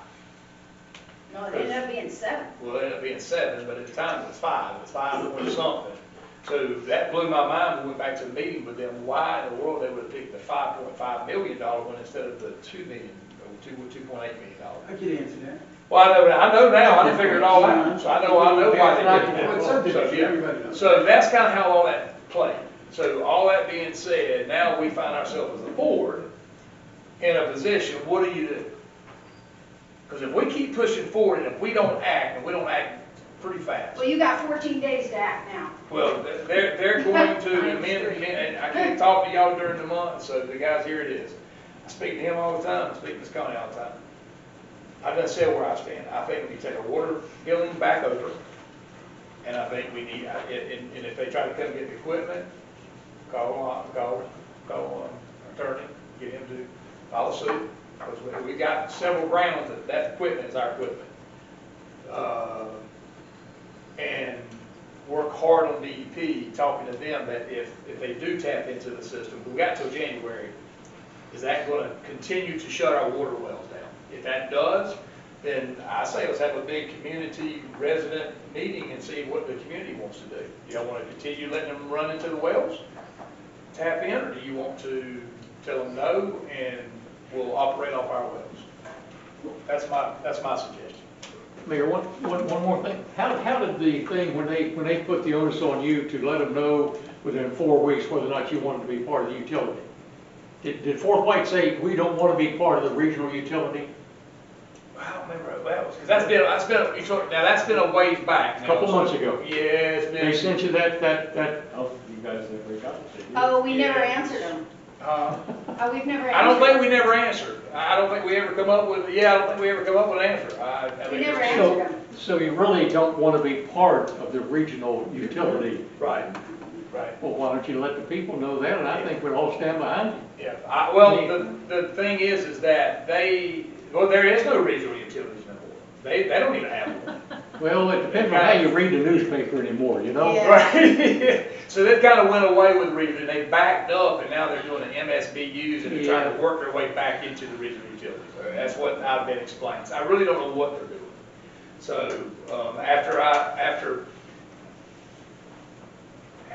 bottom line is, after the denial of the subdivision, things went really south there for a while. I understand. Okay, that's when everything broke. I mean, they can deny it, say it didn't happen, you can call it what you want to, okay? But when that subdivision got denied, things went south. And we haven't had a lot of communication since then. Me and the attorney met with their lawyer on a lot of stuff in December of last year. Walked out of that meeting feeling really good about everything. And then 4 months later, we still had not heard anything, and then finally it come to surface, we got some letter from him that nothing we were told in the letter was what it was. So we both would. Well, I think you're on the right track. I really think that if you would hold a community meeting and just present. Well, we just need to know what the residents want. Do they want to move forward? Do they want, because I don't want my name on that letter, and 10 years from now they go, that was a stupid guy that gave it away. So I want to know that, does the residents want to move forward with them tapping into our water system? Not if they want to shut down your wells, our wells. That's what that's the progress I'm. With the ability of the other 2 wells. Right. Well, and not only that, but right now, they wouldn't even, if that pipeline was finished and hooked up to the town water system, they wouldn't even be able to provide us with water because their well imploded, their main well caved in. They have some issues with it. In Ellisville? Yeah, They have some issues with it right now. yeah. Sounds like the September 16th meeting ought to be in the community center. So, yes, we need to do something, so. Get the people That'd behind be a you. good idea, September 16th, do it at the community center. That'd be a good idea, and we'll find out what they want. I mean, there again, we gotta make some decisions. Yes. Quick. Well, we got 14 days to answer this Right. consent order. So what do you need? I mean, We're I gonna don't. try to keep our wells, whatever we do. Right, that's my thing. I mean, in And my if I- opinion. And like Mr. Lindsay. Whatever we do, we need to try to keep them wells. Mr. Lindsay just If made a there's comment. clean water down there, The wells and somebody says he themselves thinks it is, can actually be, even the way they sit right now, can be made clean. And he's not the only guy that's told me that. Stacy Coward, that used to be here, told me the same exact thing. He said, y'all's wells are not as bad as y'all think. Florida Rural Water has said the same See you thing. later. We've been told Several with other- good stuff. several That other was no places. way those wells were gonna ever be any Yeah. better. So, That's not true. Yeah. so I don't know, we need direction by the board. let's do the meeting down there, like I said, let's get the They gotta residents answer this. involved. We've got to do something now, though, because we have to answer them. We can answer the letter, I mean, I think the main thing about the letter is, when I look our at it again, intent is to keep them. it is to address with DEP that we have no intention at this time of closing or reclassifying, et cetera, our wells. And then have that conversation, as long as we're having that conversation within 14 days. It doesn't like we have to make a decision, okay? Right. We just have to communicate back to DEP within 14 days. So our communication back can be, hey, we just got this, we didn't know anything about it, we have these issues, let's talk about it. So it's not as, big of an emergency as it would seem, because that's gonna take some time to go back and forth. So if you guys wanna have a community meeting about the water and the future of the water in town, I think you have time to do it. It's just that we can't ignore it. Right. So we have, That letter's from You don't- you DEP, don't or need is that- direction. Is that letters from DEP? I think we understand the direction. Okay, okay. Yes. Okay, so we got that, so we're good on that, we can work on Yes. doing a meeting? Yes. So when do we want to do that meeting, community meeting for water? Well, our next regular scheduled meeting is September So we'll just 16th. do it on the 16th and down there? All right, cool, let's do it there. So all my good Facebook friends out there, y'all spread the word, okay? Please. Well, you need it. Yeah, You need the good words. they're good at Facebook, they can Yeah. spread it, so we'll have it all out there, so yeah, we'll get it all out. That would help nothing with the water system. Oh, I'm sorry, who's that? Who that? We'll see you on the 16th. Absolutely, All right. absolutely. And a How lot, can and a we lot of tell these people. houses that's hooked to a well and the city water? Easiest If they're way, cross-contaminating our water, how can we the find easy, the, the easiest way would be to disconnect the house from it, and if water keeps flowing, there's a problem. But that's a very large, labor-intensive ordeal.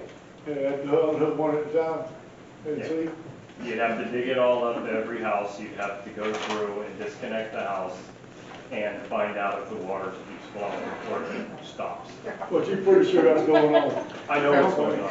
You know what's I going know, on. I have had a few people that have actually said, oh, that's okay because their line got cut. To tell the people that cut the line, oh, that's all right, I'm on well water anyway. And they're on city water. Right. So I mean, I know, and some of the stuff that you get from people that are showing how horrible their water looks and various things, not all of them, but there are some that I know that the house is cross-connected. The ones that I officially knew about, I gave a letter, or I gave addresses to Stacy.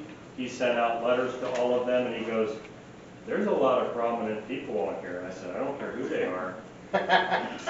They can't be cross-connected. And so a letter was sent out, and I just started shutting them off and figured they weren't going to complain about it. And nobody complained about that I turned them off. So I locked them. But I know there's more.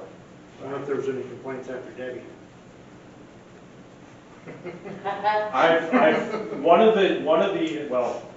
One of the interesting ways I found some of the people that were cross-connected was they did not use any water for a year and a half. And then all of a sudden, when the power went out for 8 hours, 10 hours, 12 hours, they had several hundred gallons used. And so I was like, okay, shut it, lock it. And then they called up, why am I not having water? Well, you're on a well. Well, yeah, but my well went out. Well, you can't be cross-connected, it's illegal. All right, And let's that's move forward, something guys. he can deal We with. still got stuff to get through. All right. Mr. Johnson, thank you, sir, I appreciate you coming, okay?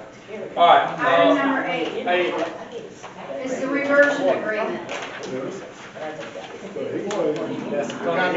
Item number 8 is the reversion agreement, so we're gonna table that until the September 16th meeting. yeah, I'm not signing no reversion, no. So, No, no's no, I mean, you can do no right now. yeah. Well, I'm Is that what you I'm wanna thinking do? that, We're not I'm gonna thinking, sign that. we're not signing that to, we need to wait. That's, the reversion agreement's for the equipment. The reversion agreement is for the equipment with the caveat that if we end our interlocal agreement with the county for water purposes, then they retake the equipment. So as long as we're in the, interlocal, we can have the equipment. If we decide to part ways with the county, then the equipment reverts back to the county. Yeah, it's up moving 16th, that's fine. We'll Move it to have that the on 16th. 16th. We'll do that on 16th too. Because that's gonna be part of our agreement, that's gonna be part of what we decide on the 16th, so. All right, request approval of here we go, traffic signal maintenance. Yeah, request approval of resolution R 202406, FDOT traffic signal maintenance agreement for the 24-25 fiscal year in the amount of $9,620. That's money we get from DOT for maintaining the traffic signal out here, but we have an interlocal agreement with the county. They actually do the maintenance and all that on it, so when we get that check, it goes to the county. Yep. Okay, so we need to make a motion to approve the resolution on Make a motion to approve resolution R 2024-06. Second. Good, all in favor of approving resolution R 2024-06, say aye. All opposed, say nay. Now, this is This is a public hearing. The Yeah. first reading of ordinance 2024-08, amending the capital improvement plan. That is simply updating our comprehensive plan to improve the capital improvements that we have made and are planning to make. So I just need to, now, this time, I'll go ahead and open this up for public hearing. If anyone would like to speak on it. All right, this time I'll close public hearing. Board, any questions? Need a motion to Need a move motion it to- Motion second to reading. move to the second reading Yep. of 2024-08. Second. Good. All in favor of first, moving ordinance 2024-08 to the second reading, say aye. Aye. All opposed, say nay. All right. Number 11 is the public hearing. It's the first reading of ordinance 2024-09. It's a small-scale land use amendment to amend parcel number 14462-123 from low density to commercial. This is the Bucci property that you previously moved over from the planning and zoning. So just need a motion to move it to second Move reading. on second. Yep. I want to say something on that. You know where the produce part used to be there? Can they clean that up? Well, I mean, We don't have code enforcement to make it clean. yeah, that's something Well, we gotta I work on. mean, they so probably would if it were just suggested to them, because We can suggest it to them. they're We good don't- people. We have to have, there's several other pieces of property here in town too that need to be, I know, need to be addressed, so. But yeah, that's another topic, so. But I do agree with you, so, Well, it kind of goes hand in hand. yes, ma'am, yeah. Did I get a motion for first? I'm doing it right now. I'd like to make a motion to send ordinance 2024-09 to the second reading. Second. These meetings get long and I start getting tired. All right, all in favor of moving first read, ordinance 2024-09 to the second reading, say aye. Aye. Yeah, all opposed, say nay. All right, public hearing. Number 12. Yeah. First reading of ordinance 2024-10, changing the zoning from RSF2 to commercial general on the same parcel. I'd like to make a motion to send ordinance 2024-10 to its second reading.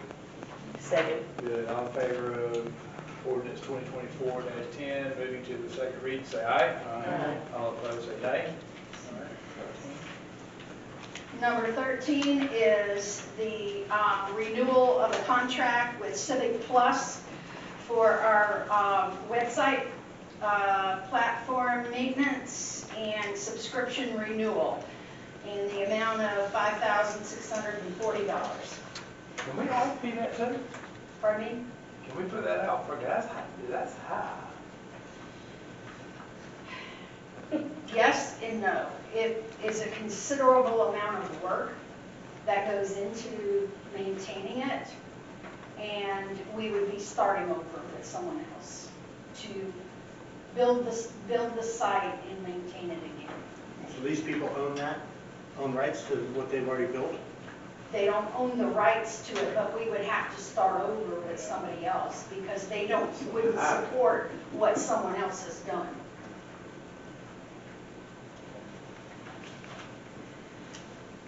Yeah, I mean, at this point, if I find another web designer or something, it would do it inexpensive, but I don't know. so yeah, we gotta have a website, so just need a motion to approve the contract 10/1/24 through 9/30/25.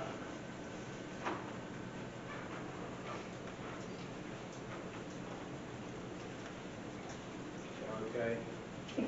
No, we have to do we have to have it? Yes, we have to have it. We have to have it, so I mean, I'm like, I don't wanna do it either.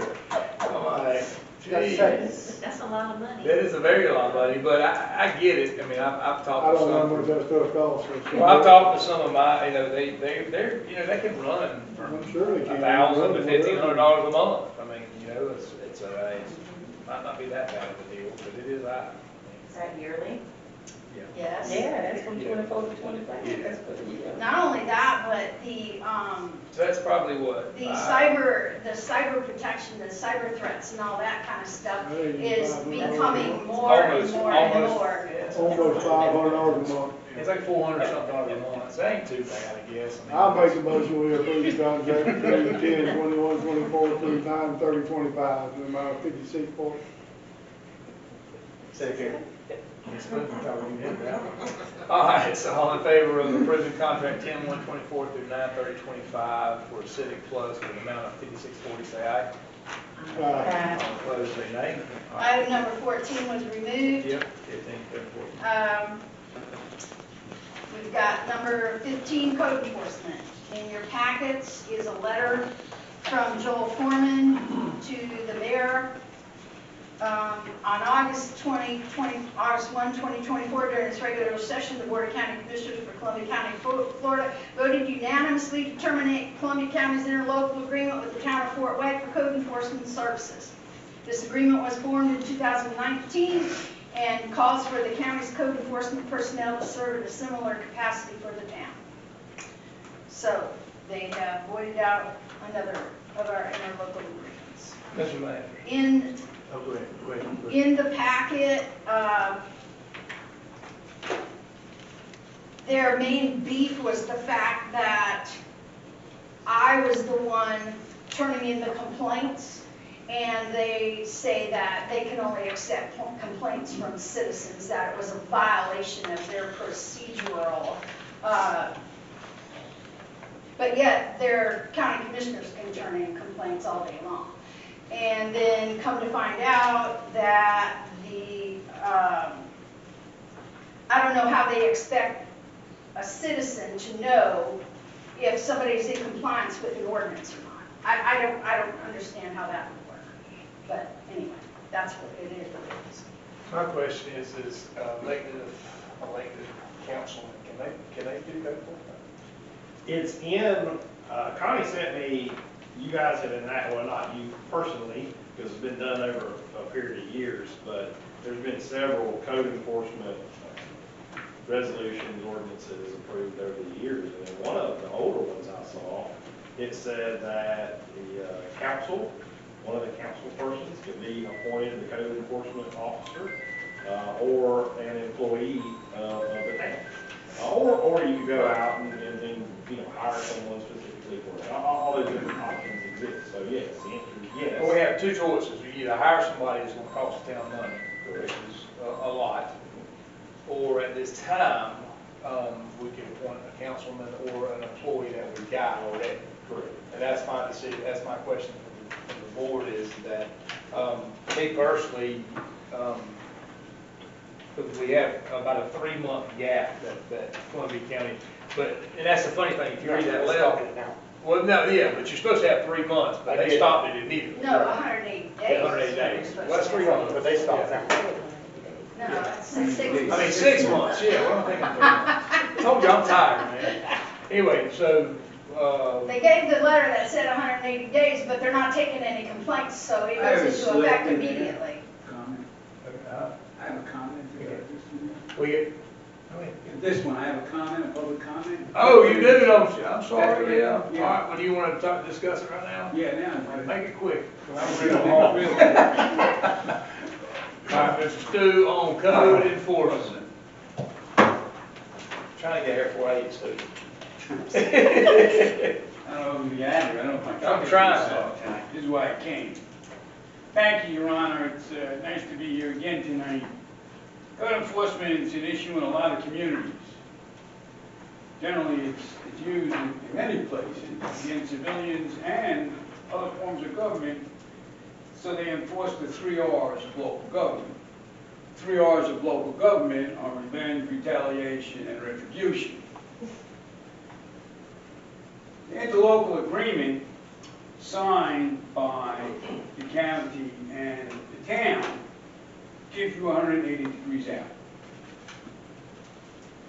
180 degrees of time that you get a notice that they're not going to do it.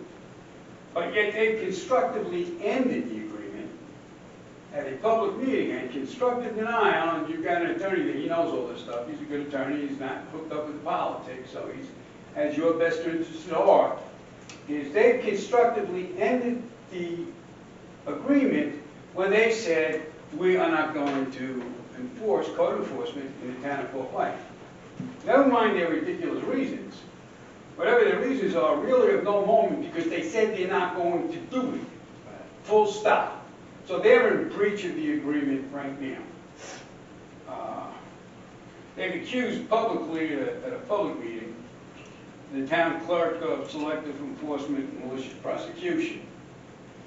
I'm not her attorney, I'm nobody's attorney. But that's a pretty serious charge, selective enforcement and malicious prosecution. Local governments are taking to court more than you can imagine for them singling out somebody and going after them. So if they did that, this is something the town council needs to consider. If they accuse your clerk of going after people, he did it at a public meeting, is something you may wish to address. The other problem, and you may want to ask yourself why this was done, is that it really relates partially to the lawsuit that the food guys filed. And I know everybody likes the food court, whatever issues there are. I'm still reading that, I'm trying to figure out what they were saying.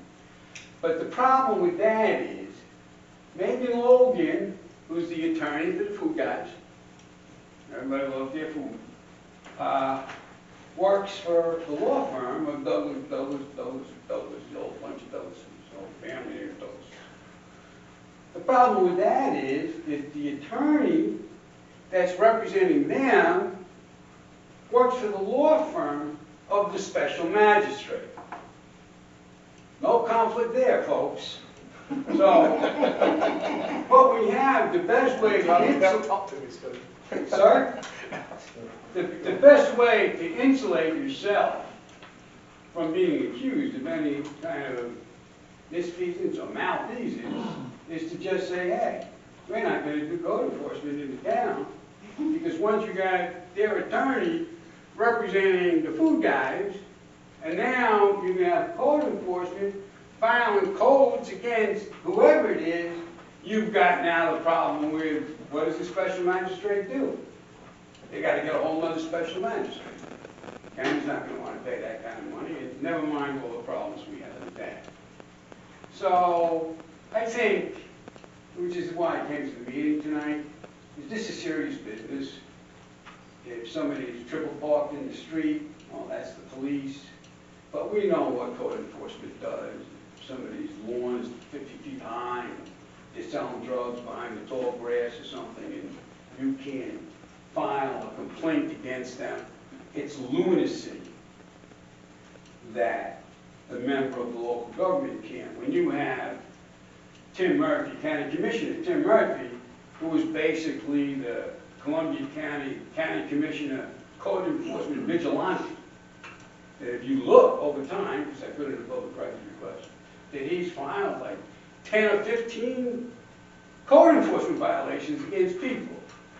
This is not rocket science. It's pretty obvious that if your neighbor doesn't want to file code enforcement against your buddy, call up Tim Murphy, and Tim Murphy will do it for you. That's pretty clear from what's going on. So I would ask just a couple of things. Number one, that you consider the fact that this interlocal agreement has been ended in violation of the agreement that they made. And I think that you may want to consider having your attorney write them over if you did. I didn't look at all that stuff. But that was constructively ended that night when they said, we are not doing it. I believe that the charges against Connie and the town for selective enforcement and malicious prosecution have to be addressed, because that's an attack on the character of her and the town. And that's all I have to say. This is why I came to the meeting tonight, and if you see my truck there tomorrow, you won't get a start. Thank you very much.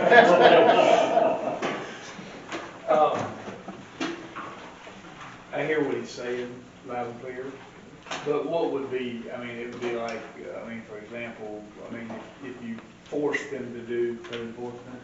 They're not going. They're not gonna do it. They're just not going to. So, I mean, well, we'll do it for y'all. We'll do it for y'all. That'd be the take they're gonna take the next 6 months, and then nothing will get done. I had quite a few back and forths. At one point, I think I said we could stop this interesting legal banter back and forth between myself and Joel Foreman about their interpretation of how code enforcement should take place. I think it's a clear misreading of any of their policies or rules or our interlocal agreement. Like Mr. Booker said, that, you know, on one hand, county commissioners can make code enforcement complaints, as well as citizens, obviously, but they don't let their administration make complaints. My point was, okay, to the extent that anyone in our administration, which is an administration of one, I guess, Ms. Connie, has made a complaint, she is not your administration. She does not work for the county. So in effect, and I don't even know, because again, like Mr. Rivers says, I don't live here, I don't even know most of these people. I'm assuming she lives in the county. She's also a citizen. She makes a complaint. She's not an administrator of Columbia. So their arguments were nonsensical, in my opinion. Right. And it really just got down to, we're not going to do it. Right. You know, we went back and forth. I kept poking enough to get to the point to say, you're just not going to do it, right? So, all that said, you know, you've got to have some form of code enforcement.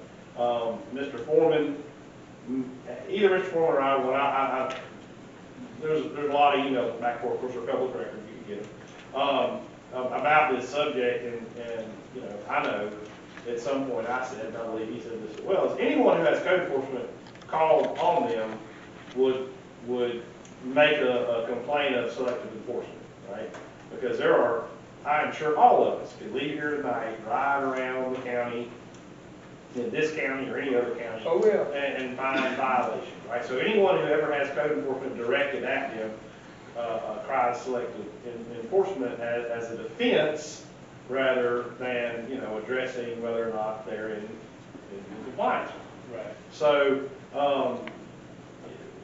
either we have to have code enforcement that goes forward and handles complaints, or not, you know. So kind of like this whole water discussion we went through before, it's what I have seen since I've been here is a inability of the county and the town to work together. And in my opinion, you know, not just because I work for you guys, right, but it just seems like we run up on these issues where the town, who represents citizens of Columbia County, which is a very important point. All these folks are all citizens of Columbia County as well, don't get the cooperation of the county. Right. The county. And the things that you're talking about, I don't think are unreasonable. The equipment, I guess, is sitting here rotting in the parking lot. That's a detriment to the citizens of Columbia County. Well, what they're failing to realize is that these citizens out here are their citizens. So that's my point. They can look them up, but they're not going to let us use it. So they're keeping it from their own residents. That's my ultimate point. Is that these citizens are their citizens. We just put insurance on, put it to work. And I didn't mean to get back on the equipment. Huh? I said, why can't we put insurance on? Can't, because it ain't our name. Sure we can. It ain't our name. I've been sure people rob trucks to pull wood for me. We don't have a tag, we don't have a You registration, can get it. nothing. I didn't mean to get back on the equipment. Yeah. No point No is- wrong about that. You can get that. The The point is the same, the citizens of Columbia County, who are also citizens of the town of Fort White, deserve to have the position of code enforcement existing within the town. And so it's up to you folks to now take that mantle back up and. So we have a code enforcement ordinance. We do, Yes. we can reenact. You don't even have to reenact So it. It's back in. We just need a appointed person. Absolutely. Hey, But is there a license or something? No. I'm sorry, I didn't read all my notes, but I did notice, I looked back after I took my seat, is if you hired somebody who's a certified code enforcement officer, part-time, and this is of course a question for your attorney, is being that they've constructively ended this thing before 180 days, and you need code enforcement, because that's a matter of public safety, is that I don't know that you couldn't go out and hire somebody to do it and send the county a bill, being that they refused to do it. Well, they're not gonna pay it. Look, you know, this is blasphemy for lawyers to say that it's not a good idea to get into litigation. It's not a good idea to get into I agree. litigation. We don't want to fight. I think, again, the best thing for the citizens of this town is to move forward, get your own code enforcement officer, you know, with the least amount of. I do like what he said about a part-time code, if we can find somebody part-time. So this being said, can we appoint somebody tonight? Yes. And then they can roll till we find a Yes. replacement for a part-time. So who on the board wants to take the position?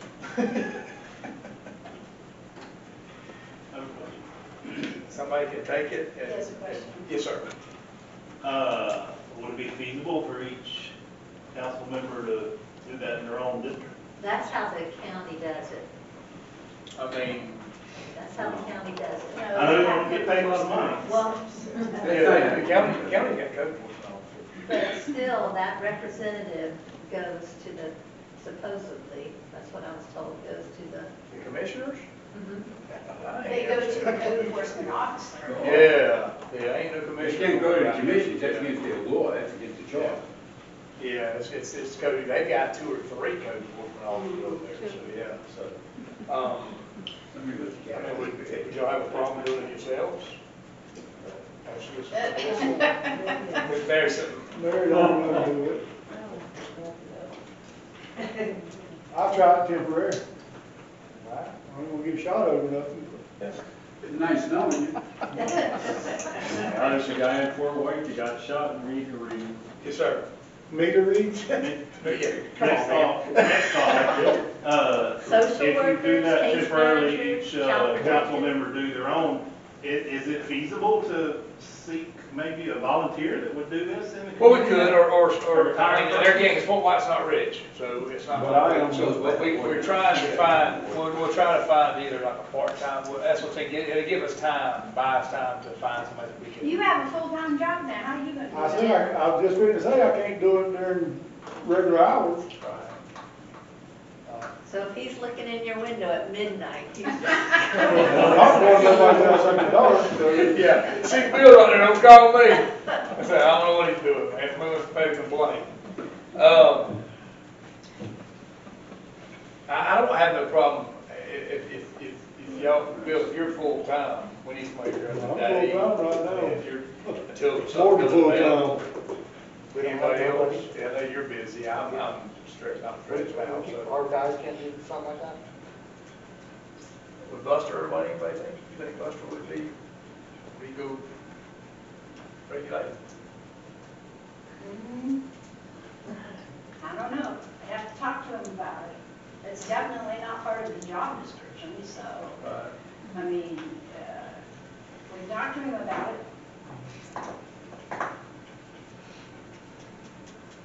I got to thinking about, I was gonna try to maybe appoint you yourself, but I was thinking about it on the way back up here. I don't want to put a lady in that position. No. You know, I mean, I think it would be I think a man needs to be in that position, because you might get some Well, I've pushback. had Buster go with me on the cable Right. and stuff, so, yeah. And I don't mind that, just see if Buster would be willing to work with you on that till we can find a resolution. Are you okay with that? In the meantime, do you want me to advertise for a part-time person? I don't know or- right now, let's see if we come up with something around, like a volunteer or something like that, or something. Yes, sir. On the lines of a reserve, deputy. Right. Columbia County Sheriff's Department has a reserve deputy. There are people out there that are retired and they're bored. Well, we put out something like some fillers and just, like you said, like a reserve, I doubt somebody, so, I mean, you don't know if you don't ask. liability. yeah, I mean, no, right, exactly. All right, so y'all okay with this? What's that? With Buster, after What's that? Buster and his, What's his city is if you go out with him and that way. you want to. Well, maybe it's not now, let Miss Connie go, and he I will don't be there think with she her. should go. Yeah. I don't think it should be her. The winning go. County clerk, I don't think she should be responsible for that. Well, I don't either. I put her in a bad position, so I mean, I have no other alternative, so. Talk to Buster, see what he says. Okay, Okay, see what he says. all right. Okay. All right. Next item is renewal of our insurance with the Florida League of Cities. They have given us a quote for this upcoming year. We went through this last year. It was $49,000 last year, this year it's going to $58,400.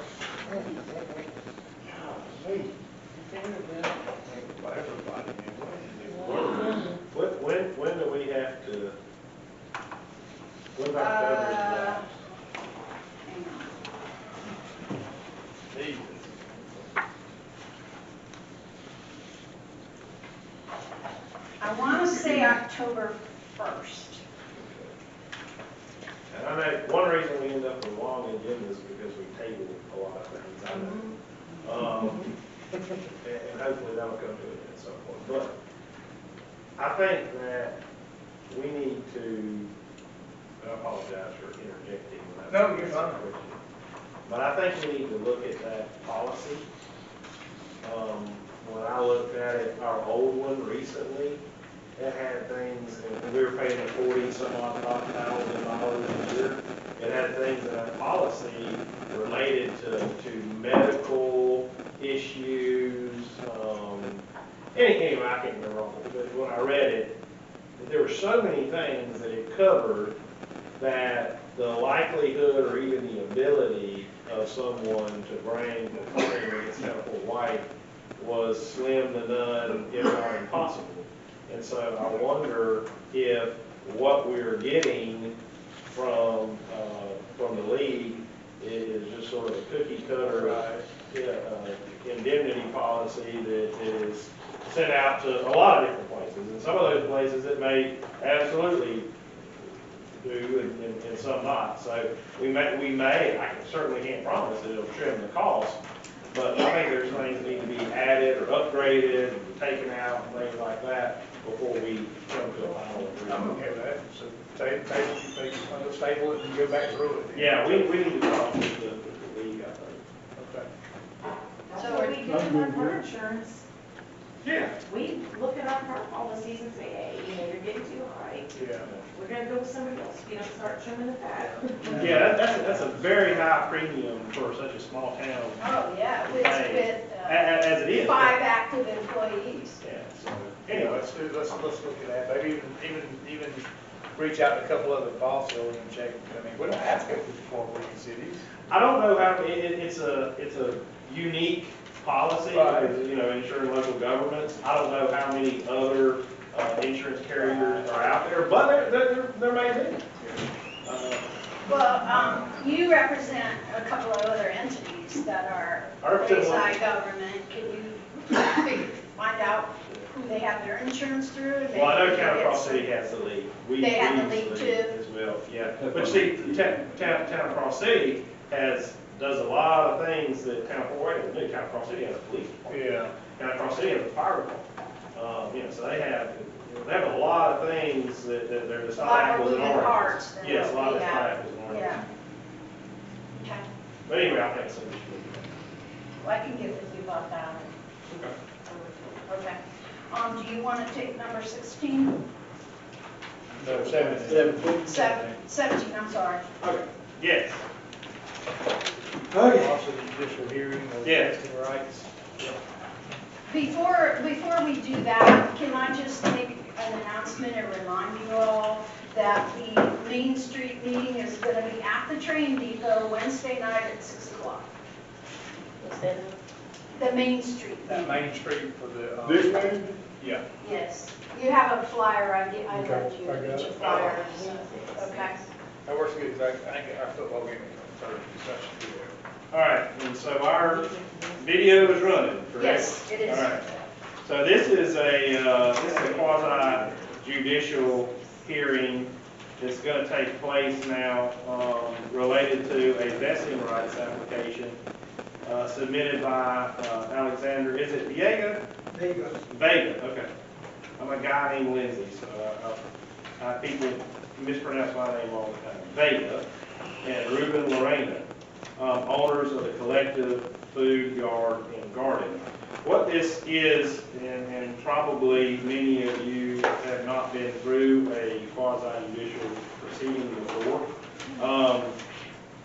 is a hearing, very similar to a court hearing related to the collectives. Is it okay if I just refer to this side of it as the collective, just as collective instead of going to the so the collective's vesting rights application. And there is this is all found in our land development code. There's an order of proceeding that will take place. And I want to go through it real quickly, and then we'll actually go through it. But I just want to, for the council and for the collective and for the public's information, go through the order of the proceeding before we actually go through the proceeding. The first thing that we will do is determine if we have jurisdiction over this matter, over this application. Then any members of the board shall disclose and place on the record any ex parte communications relating to this matter before the board or council. Ex parte communications means if you have had any communication with each other or the collective about the status of this application prior to the hearing. And obviously, you know, hopefully you haven't talked about this together, but if you have talked to anyone at the collective about this matter, it's not a negative thing. You're required to say, hey, I've talked to people at the collective about this prior to it. Because you're council members, they are community members. Nothing wrong with that. Then the petition will be introduced and a presentation by the applicant, who is the collective. And then a presentation will follow that by the town staff. And then, if any, there will be a presentation by affected parties. And that could be anybody who has who feels like that the decision is affecting or would affect their property rights. That's not public comment. That is people who say, okay, well, I live next to the collective, and I think that, this is a good, this is going to be good for my piece of property here. So it's different than any type of public comment. And there may not be anyone here as affected parties. After that, the collective, the applicant, would have an opportunity to respond to what has been presented so far, as well as the town would have an ability to respond to that point. And then, if there are affected parties, they would have an opportunity to respond. Following that is public input. So if there are folks here who have anything that they want to put in publicly, they would have an opportunity to do that. And then following that is deliberation and vote of the council. And following that will be preparation and execution of the final order. The final order, whether it's yes or no, obviously will not be prepared today, but will be prepared following the hearing and sent out. Again, I asked if this was made sure that our reporter was recording, because we're required to have a record of this hearing. Anybody who speaks and is a part of this would need to identify themselves, you know, by name as you get up and speak. And that's how it goes. So it's kind of a back and forth and back and forth. And to the extent that all parties agree, at some point, we don't have to go through 7 rounds, which it lists in the land development codes of back and forth, unless the parties want to. Certainly, we're here to do that, and we'll do it. But it is, you know, there are at least 7 portions of this hearing where the differing parties can have something new to say or to reiterate a point they have already made. Okay, so any questions about the actual order of procedure? Okay. So the first thing that would happen is the board should determine whether or not it has jurisdiction over the matter. And what that would mean is the collective, and again, I'm using that term generally as it relates to this piece of property and the business that Mr. Vega and Mr. Moreno are operating on that location.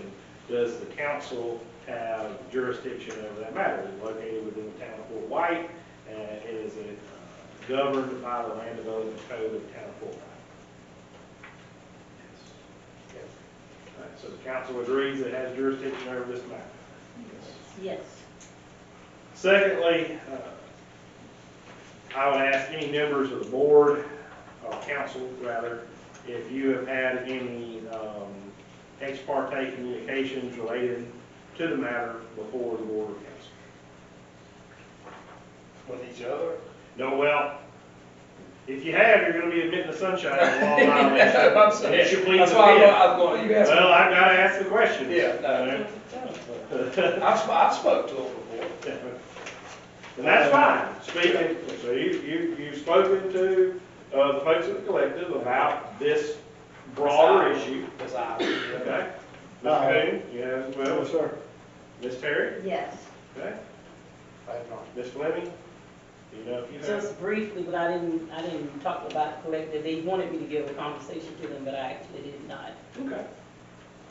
All right.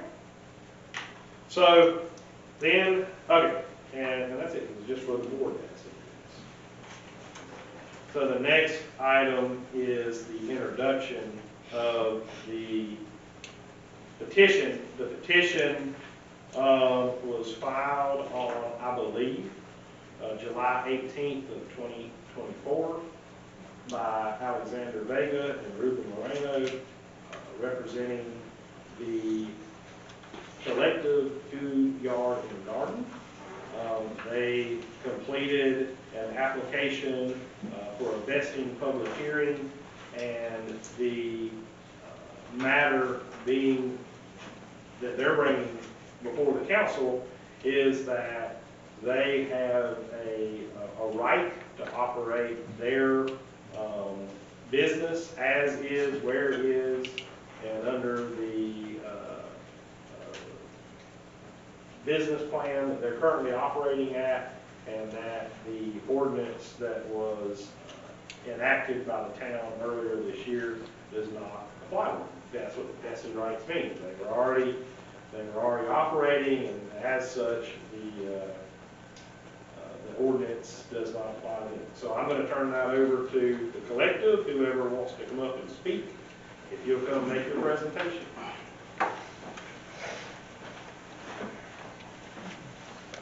Good evening, guys. I went ahead, I prepared some paperwork, I don't know If you announce your name. Oh, Alexander Vega, I'm sorry. Thank you, sir. No problem. I have some paperwork for you guys, I don't know if the clerk provided you guys with a copy of that. It's about 200 pages long.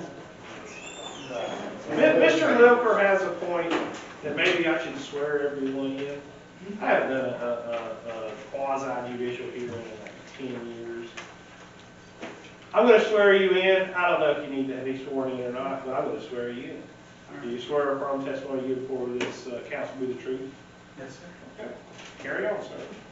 So I have the packet ready for you guys to review. There's evidence and everything about why I feel that we are vested and why we've been in business since the inception of the collective. I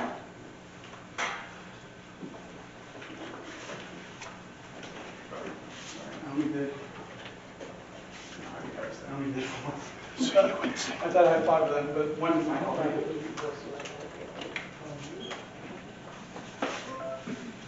Okay, so I didn't know it was going to be a presentation as such. It was a 5-page application, just kind of yes or no questions, so I didn't prepare all that much. But basically, you'll see that we went ahead and did fill out our our tax application, or local business tax application back in December of 2022. You'll see the application for our building permit and compliance was also paid in December of 2022.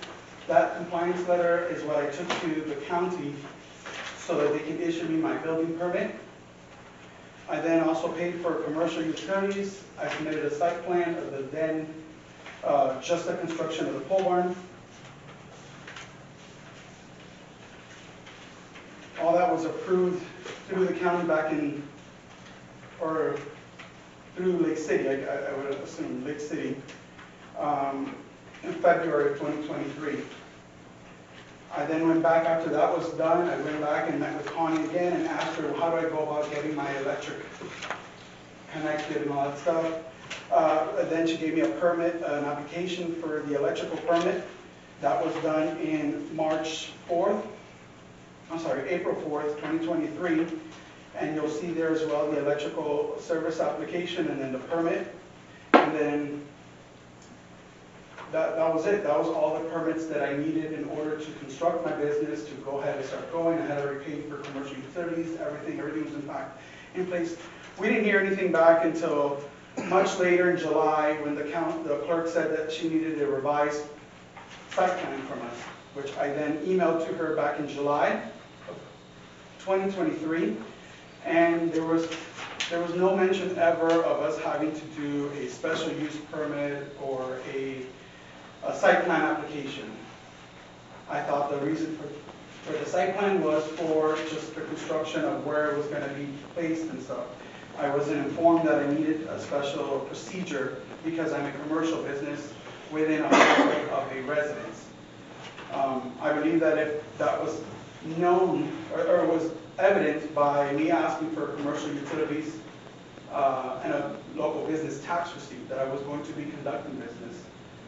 So for months, I had been developing the property and getting it ready to go, didn't hear anything.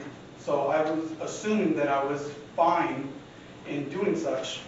It wasn't too much later that we had this whole issue with I didn't pull the permits, or I'm not allowed to be there, that we went back and we looked into the codes and saw that, yes, I'm a commercial business with 100, so I'm allowed, and I've said this at multiple meetings already, where it states that I am allowed for my business within the area that I am without a special use permit, and then only allowed with a special use permit. So there's obviously some misinformation there or confusion. So the clerk then told me that no, I definitely needed to go ahead and have one. I kind of went back and forth with it. I then provided it to her in September. September, I was supposed to be put on the agenda, I guess in October, nothing November, nothing December, nothing. December we had the meeting, and you guys went through it. You can go ahead and go further back. You'll see that you actually did approve my business, but obviously it didn't pass the meeting, but you did the homework as far as whether or not we met your comprehensive plans and all that stuff. And according to your paperwork that you were ready to sign in December, said you did that and that we were in compliance with all that. The only issue we had then was there was an additional list of conditions that were not found in your land development code. There were additional things that you guys wanted to see from us. That we kind of had an issue back and forth, and I think you guys all agreed that we were going to have a workshop in January. That never happened. However, in February, you came back and changed the land development code, which you wanted, which my business would have to adhere to. So it kind of like pushed the goalpost further back.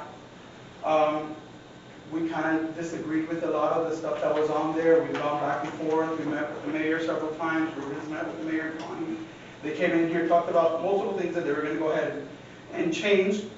And then February turned to March, and then March had another meeting, and there was another meeting, and then there's a whole back and forth. We tried to avoid it. We tried coming in here multiple times throughout the whole year, working things, on working together on what we can remove from the ordinance and what we should kind of keep, and how the previous ordinance really didn't fit the narrative, fit the collective. It was for food trucks on the side of the road, not food trucks in a food truck park, and I understand that there was no regulation for that at the moment.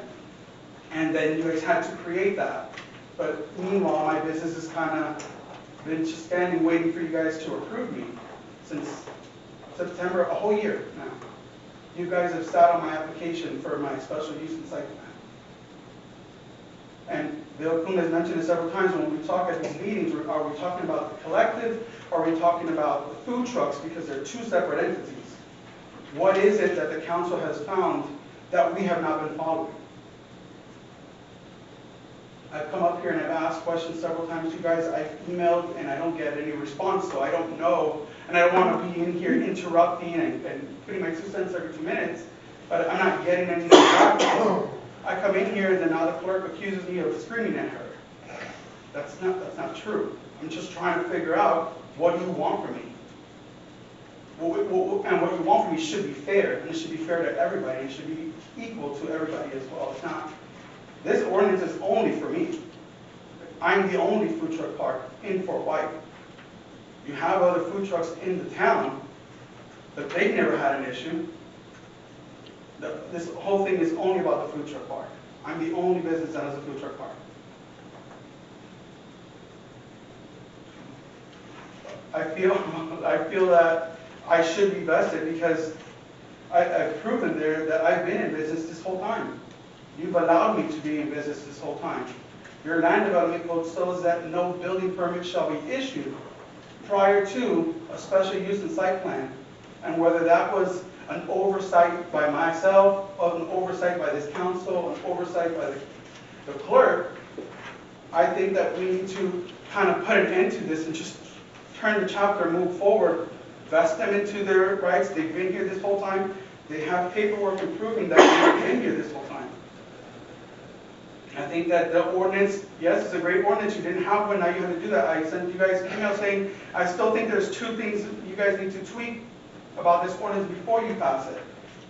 And radio silence. So I had no other option but to tell the town, well, I'm gonna have to sue you guys because I don't feel I'm being treated fairly.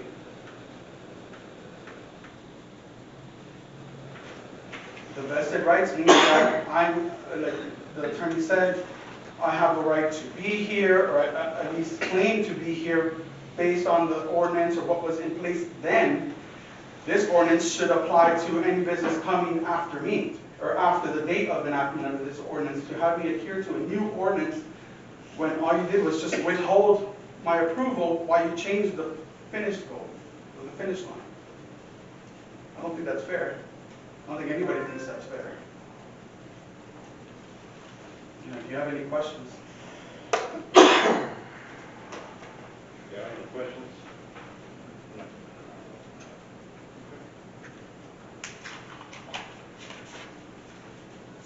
Did I just sit back down? Yes, if you're done. No.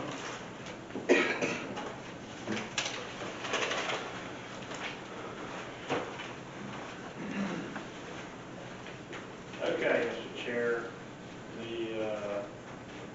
next item on the proceeding would be the presentation or answer, whatever, by town staff. If you wanted to do that, Ms. Connie, if you want me In to. fact, you've been involved in most of this, and you kind of prepared the, I think it'll be nothing. Well, as you well know, a lot. Last week, just my Yes. co-counsel over here thinks it's. I'm gonna do it just in a moment. Swear or affirm testimony before this council will be true. Yes. State your full name. Connie McKinney, town clerk. As everybody knows, this is, like Mr. Aga said, it's been going on a long time.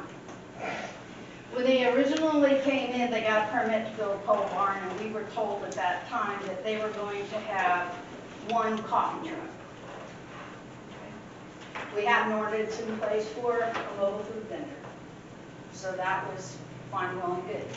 Next thing you know, there's more than one down there. Next thing you know, they're wanting to have music. Next thing you know, they're wanting to have meetings. Next thing you know, they're wanting to have people selling stuff down there. All kinds of activities. I don't even know what all has been discussed anymore. But it was obviously outside the realm of what the original intent was, and that was to be a coffee truck. As you know, we rocked along. We let them continue in good faith to operate while a lot of these things were addressed, etc. We then discovered the multiple food trucks. I had to go down there on more than one occasion and tell people they had to leave because they weren't even licensed with BBPR, one in particular. Another one did not have business tax receipts with the town, etc. So all this was going on. The council decided we had processed the applications for the special use permit and the site plan, and the council decided to hold off on those approvals until we could draft a food truck ordinance that would encompass a food truck park. So we went around to the different entities or municipalities and got their particulars that they have in place, and we formulated the food truck ordinance that you all passed of 2024-01, which was passed May of this year. Since at the May meeting, you all passed that. The end of May, I wrote them a letter, the collective, I wrote both Mr. Vega and Mr. Loreno a letter outlining the things that would be required for them to do, and that would be to submit a special use permit. I indicated that we already had the money that they had previously deposited on with the special use permit and the site plan, and indicated that this was part of the new ordinance. That in that ordinance also, the town council would decide the parameters of that, what they could operate under in that special use permit. Because we were having to address hours, we were having to address temporary uses and different uses other than simply vending food, okay? So that didn't happen. And also that they needed to obtain a business tax receipt for an additional food truck. That was counted. None of that happened. I brought that information to the town council, and in the midst of all this, we had a video of the food trucks dumping gray water on the ground, environmental health got involved, et cetera, et cetera. As a result of all of this, I brought to the council, I think it was meeting before last, the different things that they were not in compliance with on the new ordinance, and I was instructed to turn it over to code enforcement, which I did. I had a detailed outline of each individual item that they were not in compliance with. And here we are today.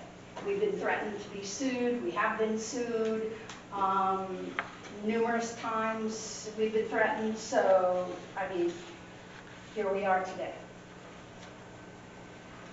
Okay. Any questions from this time? Well, that'll come in there. No. You guys can, when you present your rebuttal, well, I don't know, I guess if you're asking, if you have a question rather than a restatement, then that would, Mr. Chair, I would suggest that be allowed. If you have a question rather than a statement. Oh, my question was, I was just. If you'll identify. I was wondering if I could just take the podium. Well, that, you can do that, and again, I've said this several times, and it's really true. I don't know anyone in this room other than Stu. So I am assuming you are the other owner of the collective, yes, collective, okay. If you have something to say, then you guys have like 2 more opportunities to talk, and you can certainly come up and make a statement. I thought you had a question. Okay, no problem. So you said what now? I can make a statement or? You can in a minute when she sits down and you guys have another opportunity here in just a minute. Absolutely. Okay. So the next item, Mr. Chair. Yes. I'm sorry, did you say that you're going to allow rebuttals to? Yes, Yeah, listen. absolutely. So I can do a rebuttal? Absolutely. Statement? Yes, absolutely. It's coming up. Trust me, I mean, everyone gets their due process. That's why it's set up this way. The next item would be a presentation by any affected parties. And that would be people who are affected in a way that they're adjacent property owners or other business owners in the town who would be affected by the decision made here today. Are there any affected parties here today? Yes, sir. Okay. So if you have something you'd like to say, then if you'll approach the podium, state your name, and I will swear you in, and then you can make your presentation. Lonnie Harrell. Lonnie Harrell. Mr. Harrell, you swear a firm testimony to give before the board or council, I keep saying board, will be the truth? Yes, sir. Okay. There So I'm a Fort White resident. Me and my wife own property about a block away from the collective. And I just want to say that I have never been negatively affected by the collective. I feel like the collective provides a valued service to the community. I feel like the collective owners have given back to the community. I feel like they're trying to be an integral part of this community. And I feel like the fact that they came in and started this venture before there was an ordinance prohibiting it, it means that they are not doing anything wrong. And in my opinion, as a resident who will be affected by this decision, they should have been grandfathered in. Because if it wasn't prohibited when they started doing it, then there was no rule saying that they couldn't do it. This is a free country. These people bought that property. They came in and they started doing something good. This board talks about growth and all this stuff, and they want to, community redevelopment and Main Street and all this stuff. Well, these are individuals coming into our community and trying to do that on a smaller scale, and we can't even work with these people. I feel like the board has failed us, the citizens of Fort White, because there was a breakdown in the process, which is what led us to where we're at today. People come in and they just say, okay, it's a free country. We're going to go in there and buy property, and I'm going to do what I want to with it. If there's no laws prohibiting you from doing that, then whatever you do with that property is your business. If there was no laws or ordinances established to address what they were doing at the time that they did it, they should have been grandfathered in. Now, I'm not saying that both sides did everything perfect, and I'm not saying that both sides did the wrong thing, but I'm saying that this shouldn't be where it's at today. Because if this business, if these people are run off because of this, it will negatively affect the citizens of Fort White. Now, I have only been over there myself personally once or twice, and I don't even think I've ever been introduced to them face to face. But my wife's been over there a bunch, my stepdaughter. I've eaten food from there many times. My wife's went over there and got it and brought it home. I live a block away. Music I've never heard it. So obviously they're doing it tastefully or tactfully. So, you know, I don't know why somebody hasn't tried to have a meeting with a mediator or something. Let's just all sit down and let's us just talk. You know, I don't know why it has to be like a Gestapo type process, you know? And I definitely don't support holding up progress while we, you know, drag our feet and make a rule. I mean, I don't know. I know Mr. Coombs, a business owner, if he wanted to start a business and there was no rule saying you can't, you know, log, then you just start logging.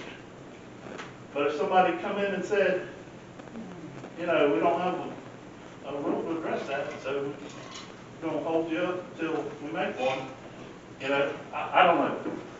But all I can say is they've added a service to the community. They've added other options for food. They've made a venue for people to go socialize. They've provided things to the community during times of need. And I don't think they're bad people. Now, they may have made some mistakes, but I don't think we need to take them out back and hang them in an oak tree for it. That's all I have to say. Next question? Yes. Next question. Are Yes, sir. you under the impression we're trying to shut them down? Are you under that impression? I'm asking. I'm under the impression that the board is not working with them in a way that is conducive to progress. Okay. Or, I don't even want to say the board, I'll say the town, the entity. So I don't know where the blame lies. Okay. But it lies with this governmental agency. All right. Any questions? Anybody? Are there any other affected parties? Again, there'll be a time for just general public comment, but anyone affected by this decision that hasn't spoken? Okay. If not, we'll move on to rebuttal by the applicant. This would be the time you guys will come up and make a statement or rebut anything that's been said prior to. Again, if you'll state your name and I'll swear you in as well. My name is Ruben, I'm co-owner of the collective. Ruben? Yes, sir. Ruben Loriano. Loriano. Okay, I gotta swear you in. Yes, sir. You swear to affirm testimony you give before the council. Yes, sir. We spent the last year coming in and out. We've been working back and forth. I was under the impression that once this ordinance passed, we were going to be looking at something fair, and instead, we realized that we were looking at a $35,000 to $40,000 investment. At the last meeting, Ms. Connie, the clerk, stated that we could have asked for a variance to go ahead and make that septic for 4. We could not. And I have an email proof from the Department of Health stating that our current septic was not large enough for 4. Therefore, we could only ask for 2. And that was with us putting a large grease interceptor in. So we could not have made this for 4 by just paying the $200 fee as stated at the last meeting. Also, at the last meeting, the reason why I think this escalated to what it got to was because the clerk advised you guys that we came in here screaming and shouting. And we were not even present to go ahead and have a conversation with you guys because we were not on the agenda. We thought, man, finally, first time we're not on the agenda, let's take this break. But in watching the video, we came to find that, you know, there was a discussion about police being called, and it just got really, really, got wild. And that's what escalated this whole entire thing. We did not come in here screaming. We did not come in here shouting.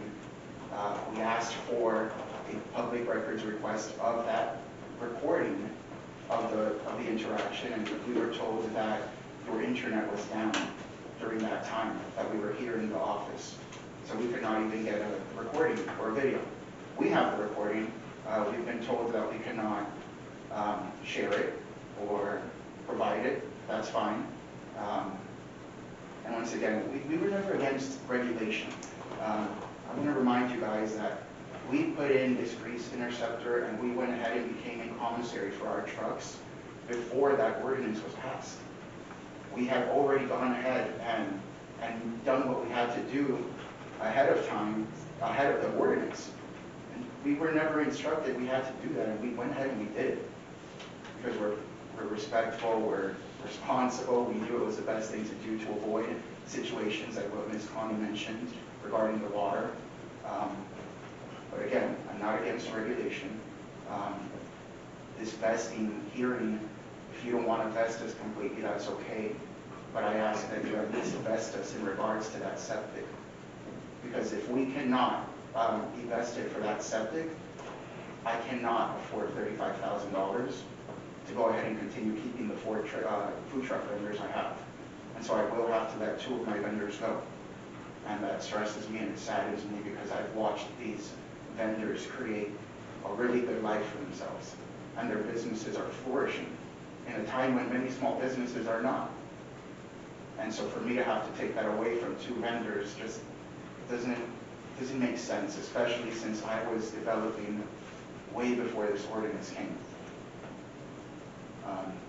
So I just want to put that out there. And again, you know, I've had all day my vendors stressed. One of them came in here to talk with Connie, and I don't think that's necessary.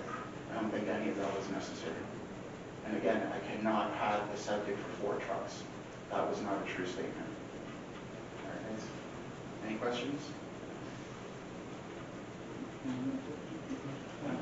Okay, I do want to make the collective aware that in the order of proceeding, this would be the last time that the collective would have anything to present. Following this part of the proceeding, we're going to have rebuttal by staff, and then rebuttal by affected parties, public input, and then the deliberation and vote. So if there's anything that the collective has not presented or said at all to this point that you think that the council needs to hear to make a decision, I would encourage you to do that now. I didn't want you to lose sight of this, long order of proceeding and feel like that you had not been able to get out everything you need to say. So if you have something else you want to present or say, let's go ahead and do that now. Mr. Vega, you've already been announced and sworn in. Just for the record, that's Mr. Vega back up at the testimony. Okay, so I went ahead and presented all the paperwork that I had on this matter. I went ahead and included several emails there from different parties who have been called on us for from environmental health, as far as the bathroom goes, the septic tank and all that goes. Your ordinance also states that the food truck will be limited to 4 trucks as approved or determined by the Columbia County Fire Department. That's an untrue statement. I have an email in that packet from the chief fire marshal stating that he never gave the council that number of 4 trucks. However, he did inspect and did say that they were in compliance with all fire and safety code. But these are the things that we kind of been going back and forth. Where are you guys getting these numbers from? Where are you guys pulling these from? And I'm just getting crickets. I'm not getting no answer. And even here today, I'm asking you for any questions and rebuttal, and I'm not getting anything again. So we're going to close this thing. I'm going to sit back down. You're going to have a deliberation, and I don't want to interject and tell you, okay, no, this is the time to ask the questions that you have. I mean, a little late now. We should have been doing this months ago. But like I said, all the emails that I have back and forth there with Jeff Crawford, with, I even had Kyle Roberts, did he call in today and speak with you? He did. He did. So I have an email from him as well as to what Ruben was saying, that we were not, even if we would have applied for a variance for 4 trucks, the size of our current septic wouldn't have allowed it. So we would have most likely not been approved for a variance for 4 food trucks based on what we have right now. And then we couldn't use this, we would have to upgrade to nitrogen reducing septic. Now, again, like we said, $35,000. And when sewer gets here in a few months or 18 months or whatever it's gonna be, we are on that list there. And I know she's gonna say that, no, well, it's tentative, it's gonna change. The fact of the matter is that the sewer is coming, and that's $35,000 that I'll be just thrown away. Because I have to mandatory connect into that sewer. Florida Administrative Codes says that every food truck needs to go to a commissary to empty out their water. The fact that I have something there, that's just a plus. That's because we had an incident and we decided, well, what can we do to prevent that incident from happening again? So we did that. Not because you guys told us to do that. But that was the right thing to do, and we did do that.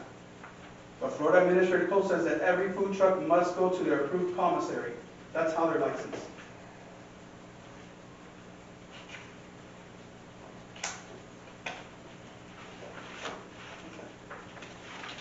Question?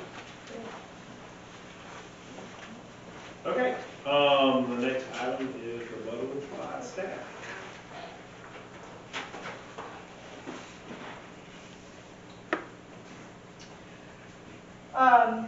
Two things.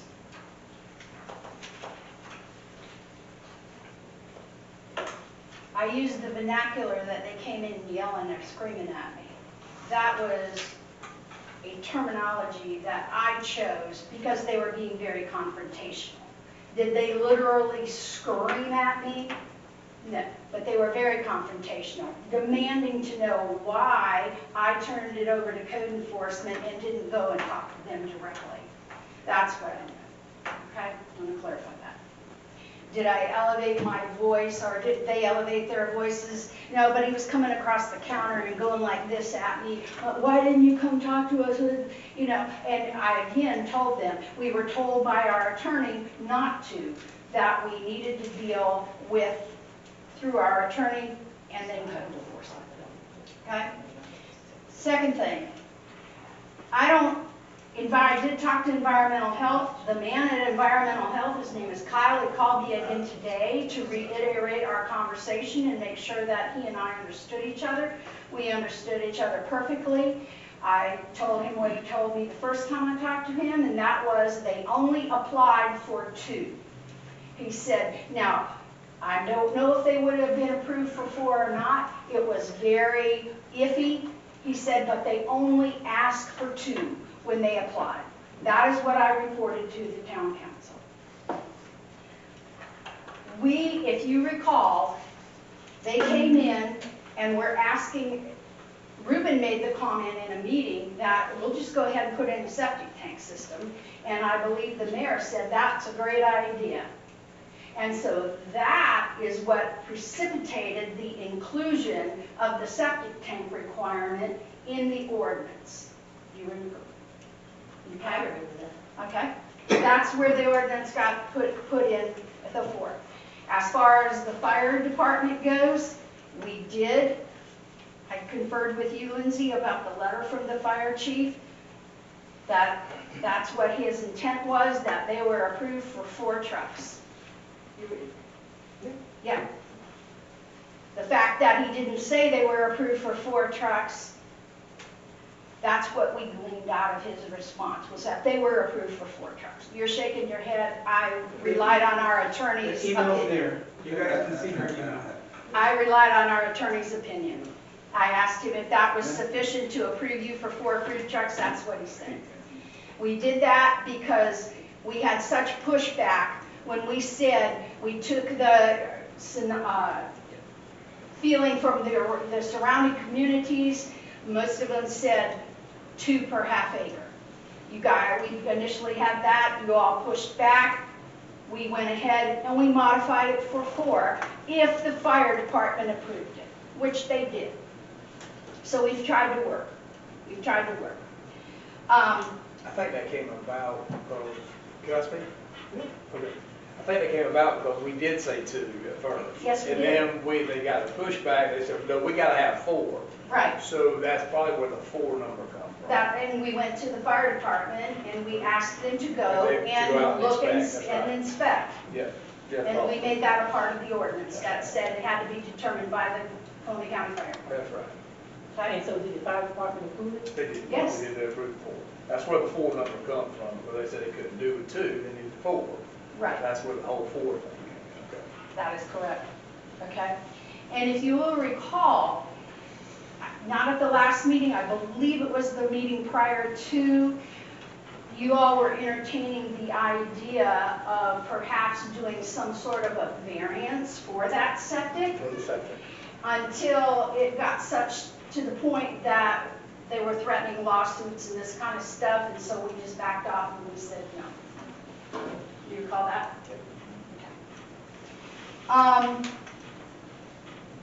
Therefore, we have tried to work with the collective. Nobody wants to shut them down. If we wanted to shut them down, we could have done it a long time ago when we caught them dumping on the ground, number 1. Number 2, we never had a special use permit approved for to operate a commercial business within 100 feet of a residential area. But I want to make this one point, and that is this. If you all approve the vesting tonight, they are not operating under the new ordinance, which would be 2401. But the old ordinance would then be in effect for them, because that old ordinance was in place prior to them going into business. That old ordinance would limit them to 1 food truck. I'm sorry, that old ordinance does not specify a number amount of food trucks. So I'm just, Right, are you? yes, yes. Okay. Stay there, please. Does the council have any questions for Ms. Carter? I got a question about the septic, I don't know who to ask. Well, ask Ms. Connie, if she's Yeah. been the. Now that they've found out the system costs so much, and it will be in a few years, null and void. That is Is true. there something we can do about it and keep our ordinance? Or We do we have to had, amend our ordinance, or? we had attempted to do that night. I You understand remember? we did, I Okay. was for that, Yes. I'm talking about now. What we would have to do would be in a development order or under the special use permit, that still needs to be done, etc. There could be in the development order a clause stipulating that, something to the effect that 2 of the trucks, I don't know, I think one of the ladies has a trailer and she leaves and takes it with her and goes to a commissary and dumps. If we have proof of that of some sort, the other one, I don't know anything about the other one. So the gentleman from the Environmental Health Department called me today and told me that he did go do an inspection and he did see where 2 of the 4 were hooked up to the sewer. So we would, The two big trucks, the white Yes. truck and the kitchen, the blue. and the blue truck. I'm yes. asked, that's a question, not a statement. The ones they own. Yes. Well, they don't, I don't know, you don't own the white one, do you? No. I don't understand what it means that where 2 of them are hooked up to the system. None of them are hooked up. Are those going Well, you're to the utilizing sewer? the septic Yes, system. 2 are using, 2 of them and the other 2 are going are to going to the commissary. commissaries. That's That how is they're correct. licensed. That's what That's she correct. just, that's what you just said. Yeah, I Yes. just didn't mean, I didn't understand the term of being hooked up to the system. I was just trying to validate that because Yeah. 2 meetings ago, we had the same conversation and y'all were involved in having Crazy Wings and Boondogs Correct. go to a commissary and keep a log until whoever was in charge of planning overall could see if it was okay that y'all not have 4 on the septic until the true sewage came through. Do you remember that conversation? Yeah. Because that was in the meeting here 2 months ago. Yes. And I sent it I in. left that meeting under the understanding that, okay, these guys can use the 2 larger trucks on the septic with the grease interceptor, and the other 2 would go to a commissary, which is kind of customary of mobile trailer units anyway. And that's a question rather than a statement. I'm Right. looking at y'all for the answers. So I'm kind of confused on that. And I'm confused on how much can I say about the collective in general without going into this lawsuit issue and whatnot. Well, you certainly have a time coming up on the order of proceedings for the council to deliberate over the vesting application. I'm going to advise that we don't talk about the lawsuit. The lawsuit contains many issues that are not relevant to the vesting issue. Okay. And one can stand alone separate from the other. And so my advice is going to be to let the lawsuit proceed on its own merits, one way or the other. We're here to talk about this vesting issue that they made an application for, and they have due process rights to have this hearing, so we're happy. Even though it is in the midst of a lawsuit that seems to overlap, it doesn't in many respects, and to some degree, that just creates the position that we're talking about, something that's also taking place over here in a lawsuit. So yeah, you'll have plenty of time to do that during your deliberations. Certainly, if you have any questions for Ms. Connie, or anyone at this point, this would be the time for everyone to ask. I do have another question. Because one of the gentlemen said something about a partial, now I lost the word, investment, the investment partially. I don't know if that's an option, but I know, and we had in this room, several meetings ago, how the food park there was never a food park in Fort White, so all of this is new. So some of these laws that we've passed or proposed to pass were not in place, and so they were clueless to it. Which ones would those be, though? I've lost my train of thought. Let me ask you a question, though. The main Am I to turn complaints. here? No, Can we ask? this is the time to talk to folks. And I guess the question more directed towards you, because if she's correct about saying that if they are vested, they go back to the original ordinance? No, right now.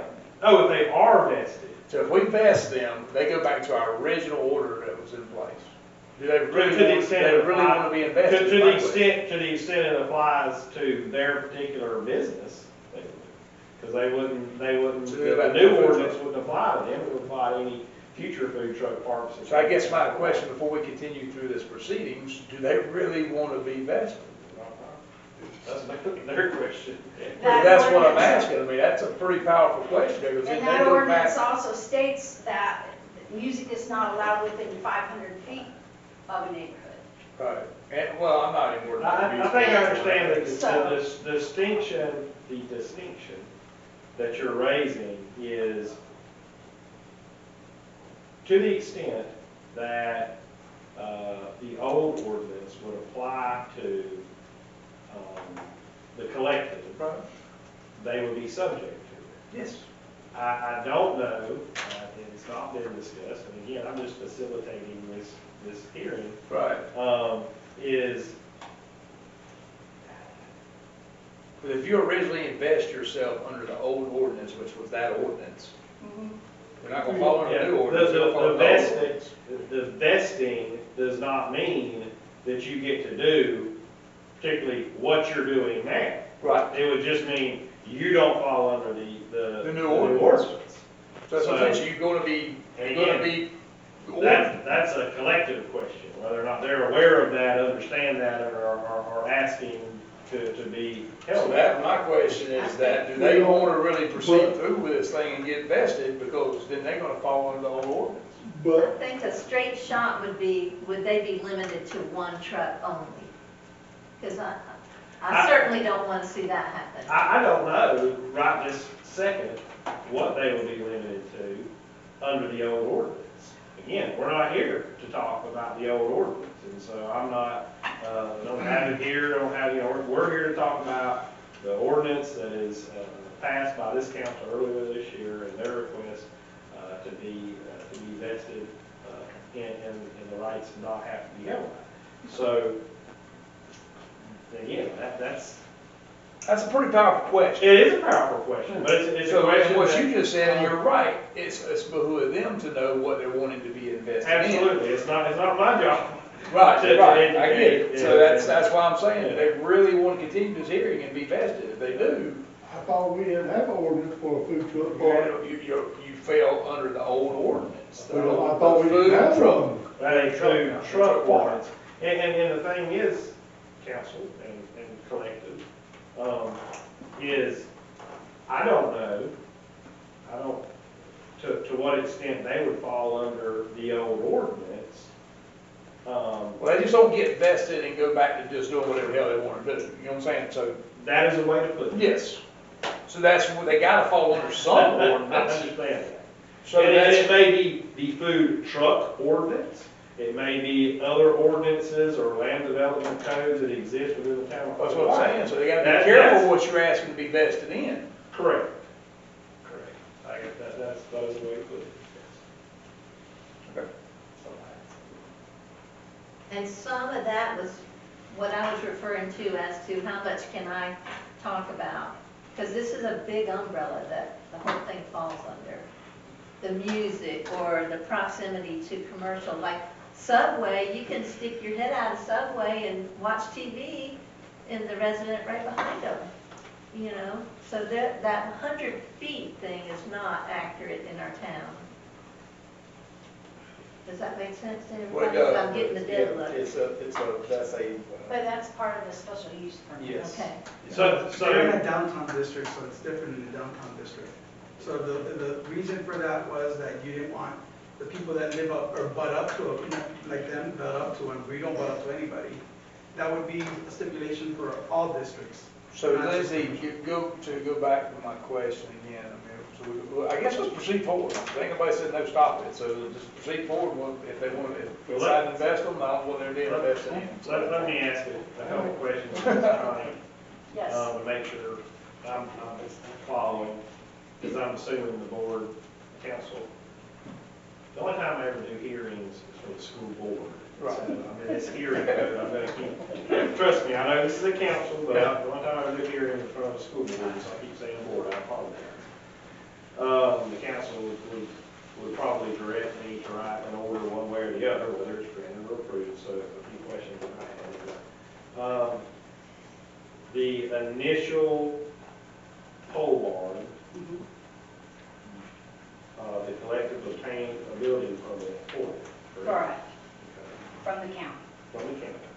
And that pole barn was just to be erected for whatever lawful uses were available after creating that pole, correct? Correct. Okay. The collective, at some point, I'm assuming, purchased a general business tax? They did.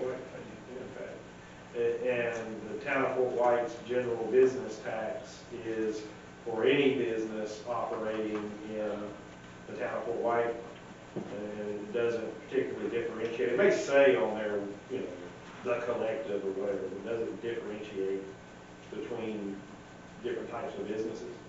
It says on there what they're doing. Okay. It does. But that's just because it's common knowledge. It's not required. Okay. The first one they got said that they were a food vendor. Okay. That was when they were saying they were a coffee truck. So one. Then the second year is when they got the other trucks in there and they were renting out spaces. Okay. So then the second one that was issued was, I believe it said vendor rental or something to that. The health, fire, electrical, all those inspections done by the county? or- Correct. Well, the fire was done, you know, at our request. Now, this particular property, under our land development codes, would require a special use permit. Yes, it would. And I know this is to some degree a rhetorical question, but we, the town and the collective, have never agreed on or passed a special use permit. That is correct.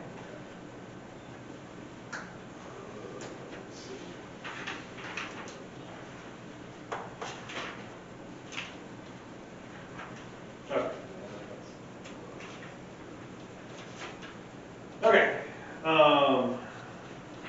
Any more questions for Mr. Collins? The next item on the order of the proceeding will be a rebuttal by the affected LESP party. So, sir, if you have any rebuttal as the only affected party in the room, if you have anything that you'd like to say at this point, you're more than welcome. You don't have to, but you have the right. Fine. Thanks, sir. The next item on the order of proceedings will be public input, which means that anyone here can approach. I'll swear you in. I don't know if it's necessary, especially on public input, but I'll swear you in unless you have some objection to being sworn. And if anyone has any public input. I'll be quick, because Absolutely. I know. The hour's growing late, but we're going to make everyone their due process. my name is George Jacob Thompson. You swear affirm testimony you give before this council. I do. Please go ahead. So it seems to me like there's not really a big divide between where y'all are and where they are. And I guess I wasn't here the last time, but if y'all were already considering doing the variance, and that would pretty much kind of answer the bill or kind of fit the bill. I mean, I would say consider doing that if there's going to be, you know, legal issues or technicalities between if they go back, and if they go back, we don't know what ordinance they'll fall under. There may be issues with it.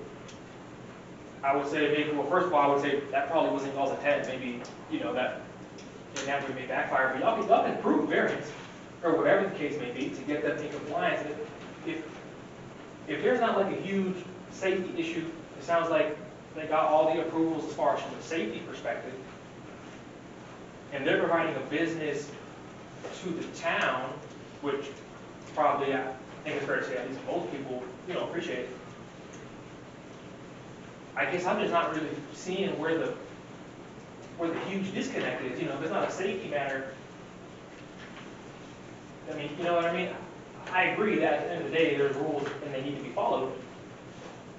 But if there can be a somewhat small accommodation made to fit the business within the rules, again, as long as it's not unsafe or it's not unethical or whatever, I mean, I think it makes sense to do it. You know, I forget the gentleman's name in the blue shirt. Mr. Harrell. Mr. Harrell. But, you know, with all this redevelopment that we're trying to do, with, you know, the businesses that we're trying to do, I think, you know, forget bringing in new business. I mean, we have one here. You know, again, if there's any real safety issue, if there's legitimate concerns, I'm not going to just say overlook that. But, yeah, and one other thing that comes to mind is I remember one that y'all did have that, like where they had other vendors come in and other, sold a bunch of other stuff. I mean, I think that was great. We don't really have anything like that here in Fort White. So that's probably a separate issue, but I heard it brought up, and I said, I was like, well, I mean, I think that would be great too, whether it's a special use thing or, you know, whatever the case may be. Yeah, I would say so. I mean, specifically here for this meeting, if that is going to, if voting yea or nay is going to lead to ambiguity, and it's going to be back up in the air and back to square one, if they're not opposed to it, then it just makes sense. If a variance will get them in compliance, and so that everybody can just finally leave this topic alone. I know y'all got to be sick of it. I mean, you know, so if there's a common sense route, I guess I don't understand really what the issue would be, or if there is an issue that can be solved in a manner like that. I would just want to know about it. They have to ask for a variance. They have not asked for a variance, and then they sue. And here we are.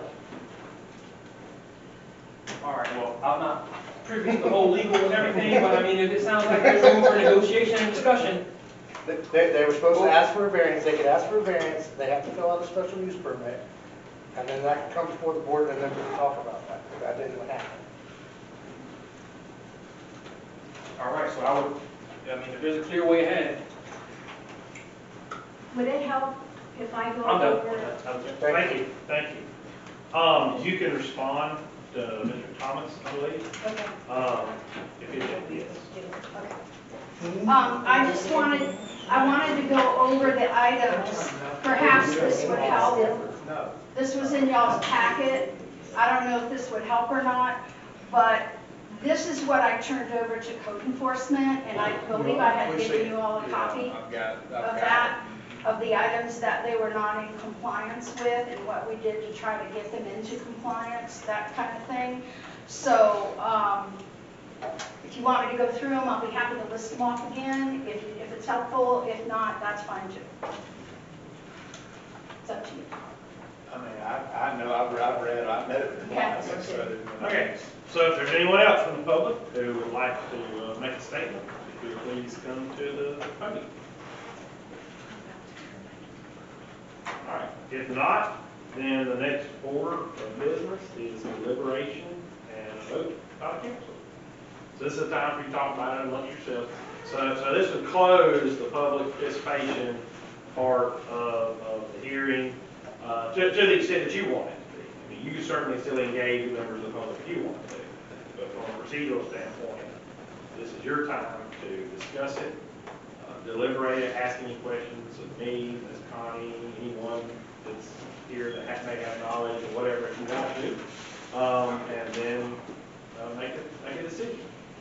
Has there been a variance turned in? No. And let me just say, it wouldn't be an actual variance form. What it would be a request as part of their special use permit. Right.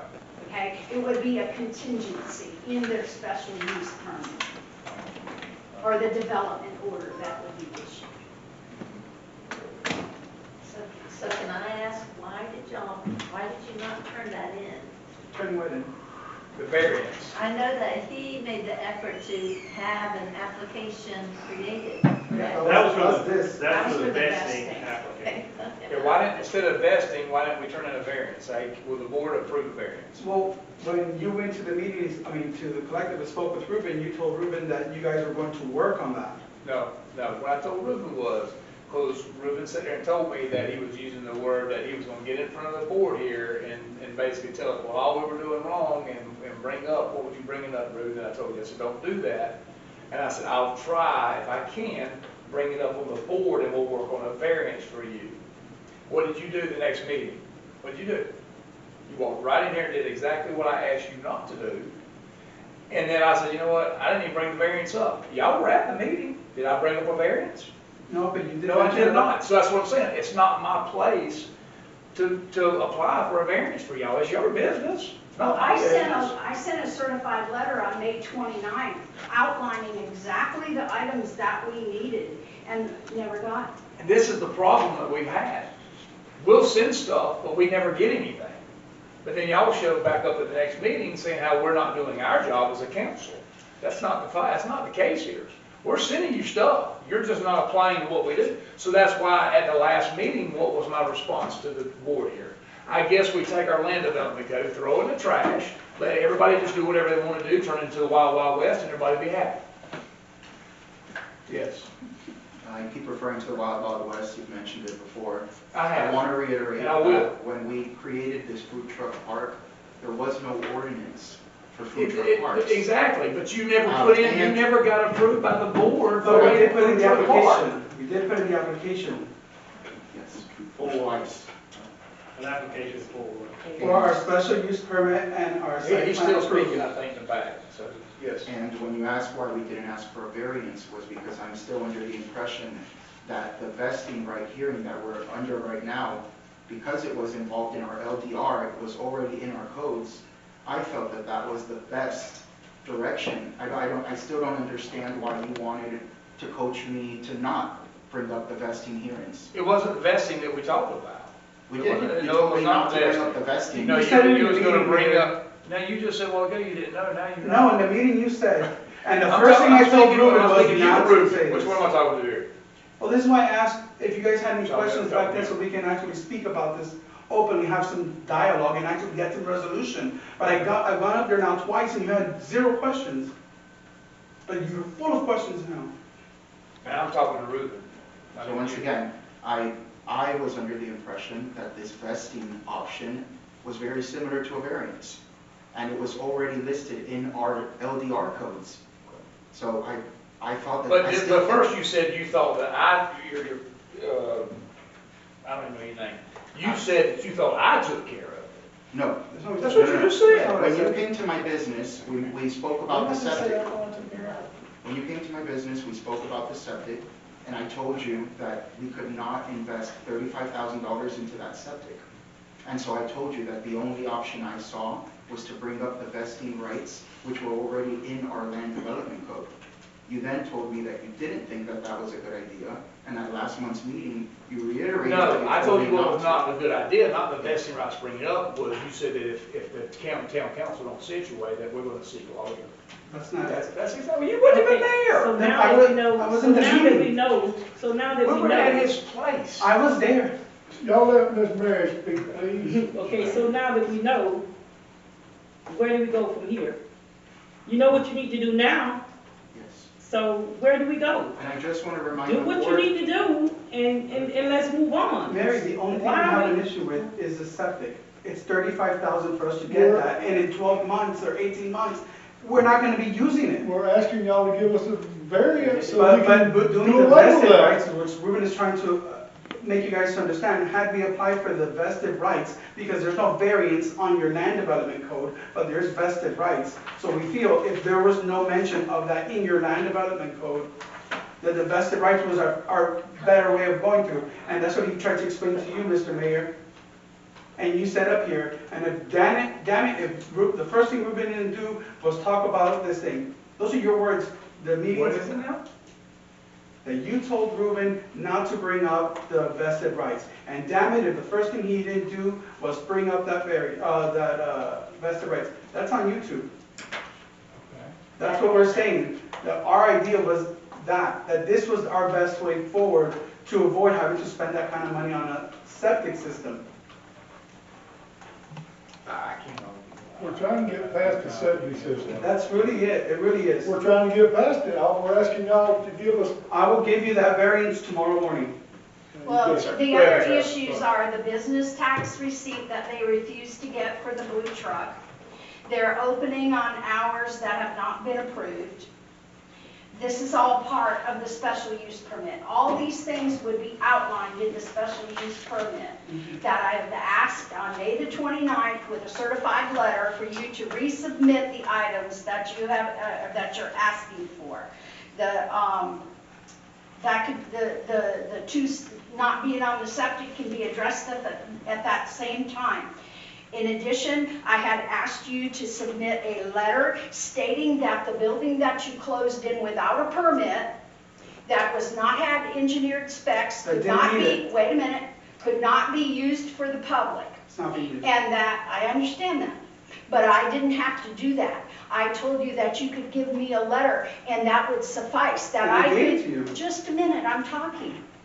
And that the refrigerators that you had in there, that you were allowing the public to use to get free food out of, could no longer be located in there. Ruben asked me if they could go out to the side of the building. I said, yes, absolutely. Next thing I know, it's on Facebook. Y'all put out there that the town's making us do away with the refrigerators. We can't give poor people food anymore. And Well, that's I not can't the put a truth. refrigerator out in the open air. That is not, you can put it under the pole barn. Yes, you can.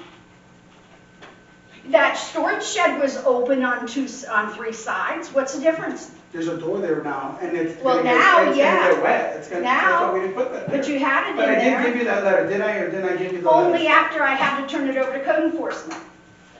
Connie, you asked me for that certified matter that you Now, sent what to we me, move on? I didn't get it right What we away. gotta do? And Mr. can I Harold state? needs something, go I'm ahead. sorry. I just had a question about sewage. I was trying to follow along earlier, so it was my understanding that the two big trucks are the only two trucks that use the septic, and the other two leave and take theirs elsewhere. That's right. Is there a need for a variance? Yes. Yes, Yes, still gonna need a variance, so the ordinance that they call for it, so, right. Yeah, Ordinance that they call the for. ordinance calls for 4 and for 2, but they can get it. I Right. mean, I don't know why we keep going around in circles with all this. So we're, But, no, you're at the point of the proceeding where you are deliberating the presentations that have been made. And so that's what you're doing, interacting with the public in an American way. So this is the point you're at. At some point, the council needs to make a decision about whether or not they're going to approve the application for vesting or deny the application for vesting, or any iteration thereof. I think that again, this issue existed when I got here in 2019? Correct. Judge Caroline now? Yeah, I think he went out with this. So it was already existing and it still exists slowly these many years later. And the only thing that I caution the council is that you're talking about septics now.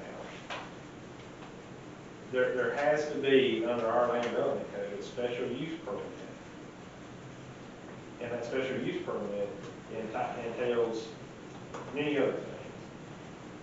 And Ms. Connie has provided you guys with, and we talked about it earlier, the things that our planner,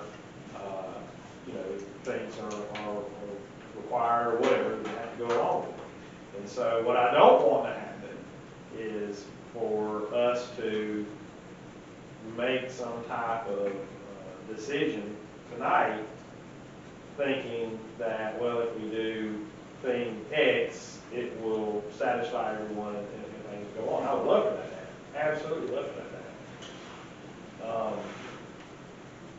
But what's before you is an application for vesting that would have them not be part of this ordinance in total, okay? So you either are denying, approving it or denying it, or like I said, some iteration thereof. But my caution is be careful about the decision that you're making, that it doesn't just lead to another several years. Yes. Because it makes, look, if they just table it and give you 30 days, you also need a special use permit. Yeah, we're not tabling it. We're not tabling it. I mean, I'm ready to make decisions and get. Like I said, our only issue with this ordinance has been having to spend $35,000. And there's a way out for you. Yeah. You have a way out. I gave it to you. The variance, yeah, when was that given, this, today? It was talked about 2 months ago. It was not. Yes, sir, it was. And this We talked about the variance. Y'all might not have been here, but we talked about the variance. You guys were here, you said it was gonna cost you $30,000, you sir. I said that- You said it was gonna cost you a bunch That of wasn't money. at the last meeting, that was at the previous meeting. 2 months, 2 months, Okay, okay. so- You sat right up here and you said how much it was gonna cost you. I think I said, I don't like that it's costing you that much, there's gotta be another way, okay? And then we talked about it, and there was talk about a variance. Now, where you went, when you walked out that door, how it didn't come back into this office, I don't know. We can't do that for you. We can't fill out the application for you. Okay, so, I think that's what Ruben just. so right now, we're right here, and we're giving you the tools, okay? Like I said, If this is your biggest problem, we're giving you the tools to somehow fix this, okay? That's what we've asked every single time that Well, we we talk talked about about 2 months is to go ahead and get the variance, or just to work with us. I have an email from you, I have an email. to you guys about, please remove this from your Sir, can you ordinance. just apply for a variance? I will apply for variance Okay, tomorrow. that's all we need to do. That's all we need to do. We just need to apply for a variance. I will do that. Okay, thank you. Can I have an I application? just need a for- letter that says that as part of your special use permit, I need you to comply with the items I asked you for in the May 29th certified letter we sent. You need to supply those items to me, and in that request, with those items, you need to request that 2 of the food trucks be allowed to dump their waste at commissary, and that you would provide proof of such. Because, Yeah, they get it all. Please, I'm sorry, I don't want to, I'm talking over anyone. There is no application for a Right. variance, so I don't want that to become an issue. Right. There is no application for it. It is a request. So what Ms. Connie just said was correct, is that, again, we're talking about, and there are 2 separate things, because I don't want the special use permit requirements to get lost in this shuffle. Because, you know, what I'm hearing is, the only thing we have to deal with now is this septic issue. And that's not That's true. not the only thing you have to deal with. There are the requirements and the special use permit, special use permit requirements that have been sent to you, I guess, prior to or after the ordinance After the ordinance was enacted. So those have to be addressed, and in your response to that or your compliance with that, request a variance about the septic tank. Sorry, been a long day. So yes, I applied for a special use permit. These are just additions that you want, because you do have a special use permit. I sent and a site you in the plan. letter the items that needed to be added of the May 29th certified letter. It's stipulated in In addition what to what else. you already have. Yes. Okay. And So you- then- and so that you was need it to on show me the the May. variance, I In just sent a May, letter. May No, 29th. she needs all those things before the Yeah, I will variance do can that be tomorrow. applied. I can do that tomorrow, and I'll write a letter about a variance. What am I supposed to? There's not an application, so you need a letter from me saying that I wish for a variance, correct? Your letter is is really a request. Yeah, that's what I was saying, but using the word application, because there's no application. But it sounds like compliance. So they're gonna submit a letter with their special use permit.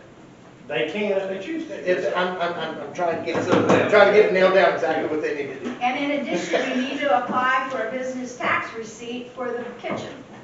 Come in compliance with those other outstanding issues, and most of them are just petty little issues. I agree. And we talked about that, I talked about that with them at the collective.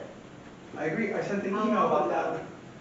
Email is not gonna fix it. I understand that, but I'm saying that my Email only will issue fix this whole time has been the septic.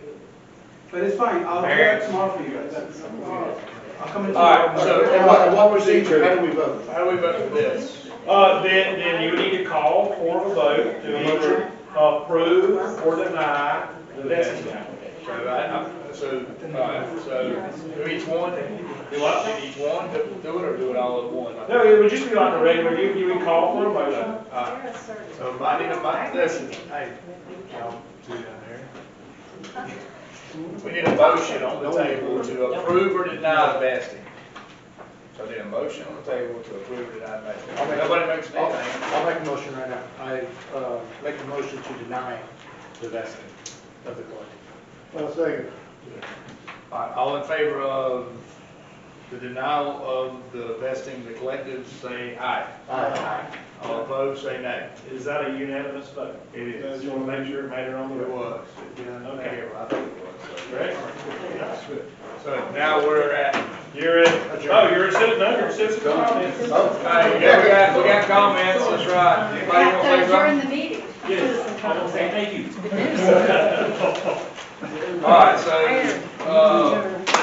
yeah, I need to adjourn. I need a motion to adjourn. I'll make a motion to adjourn. Second, all in favor, say aye. Aye. Opposed, second for y'all. Who seconded? But out here. Yeah. Yeah.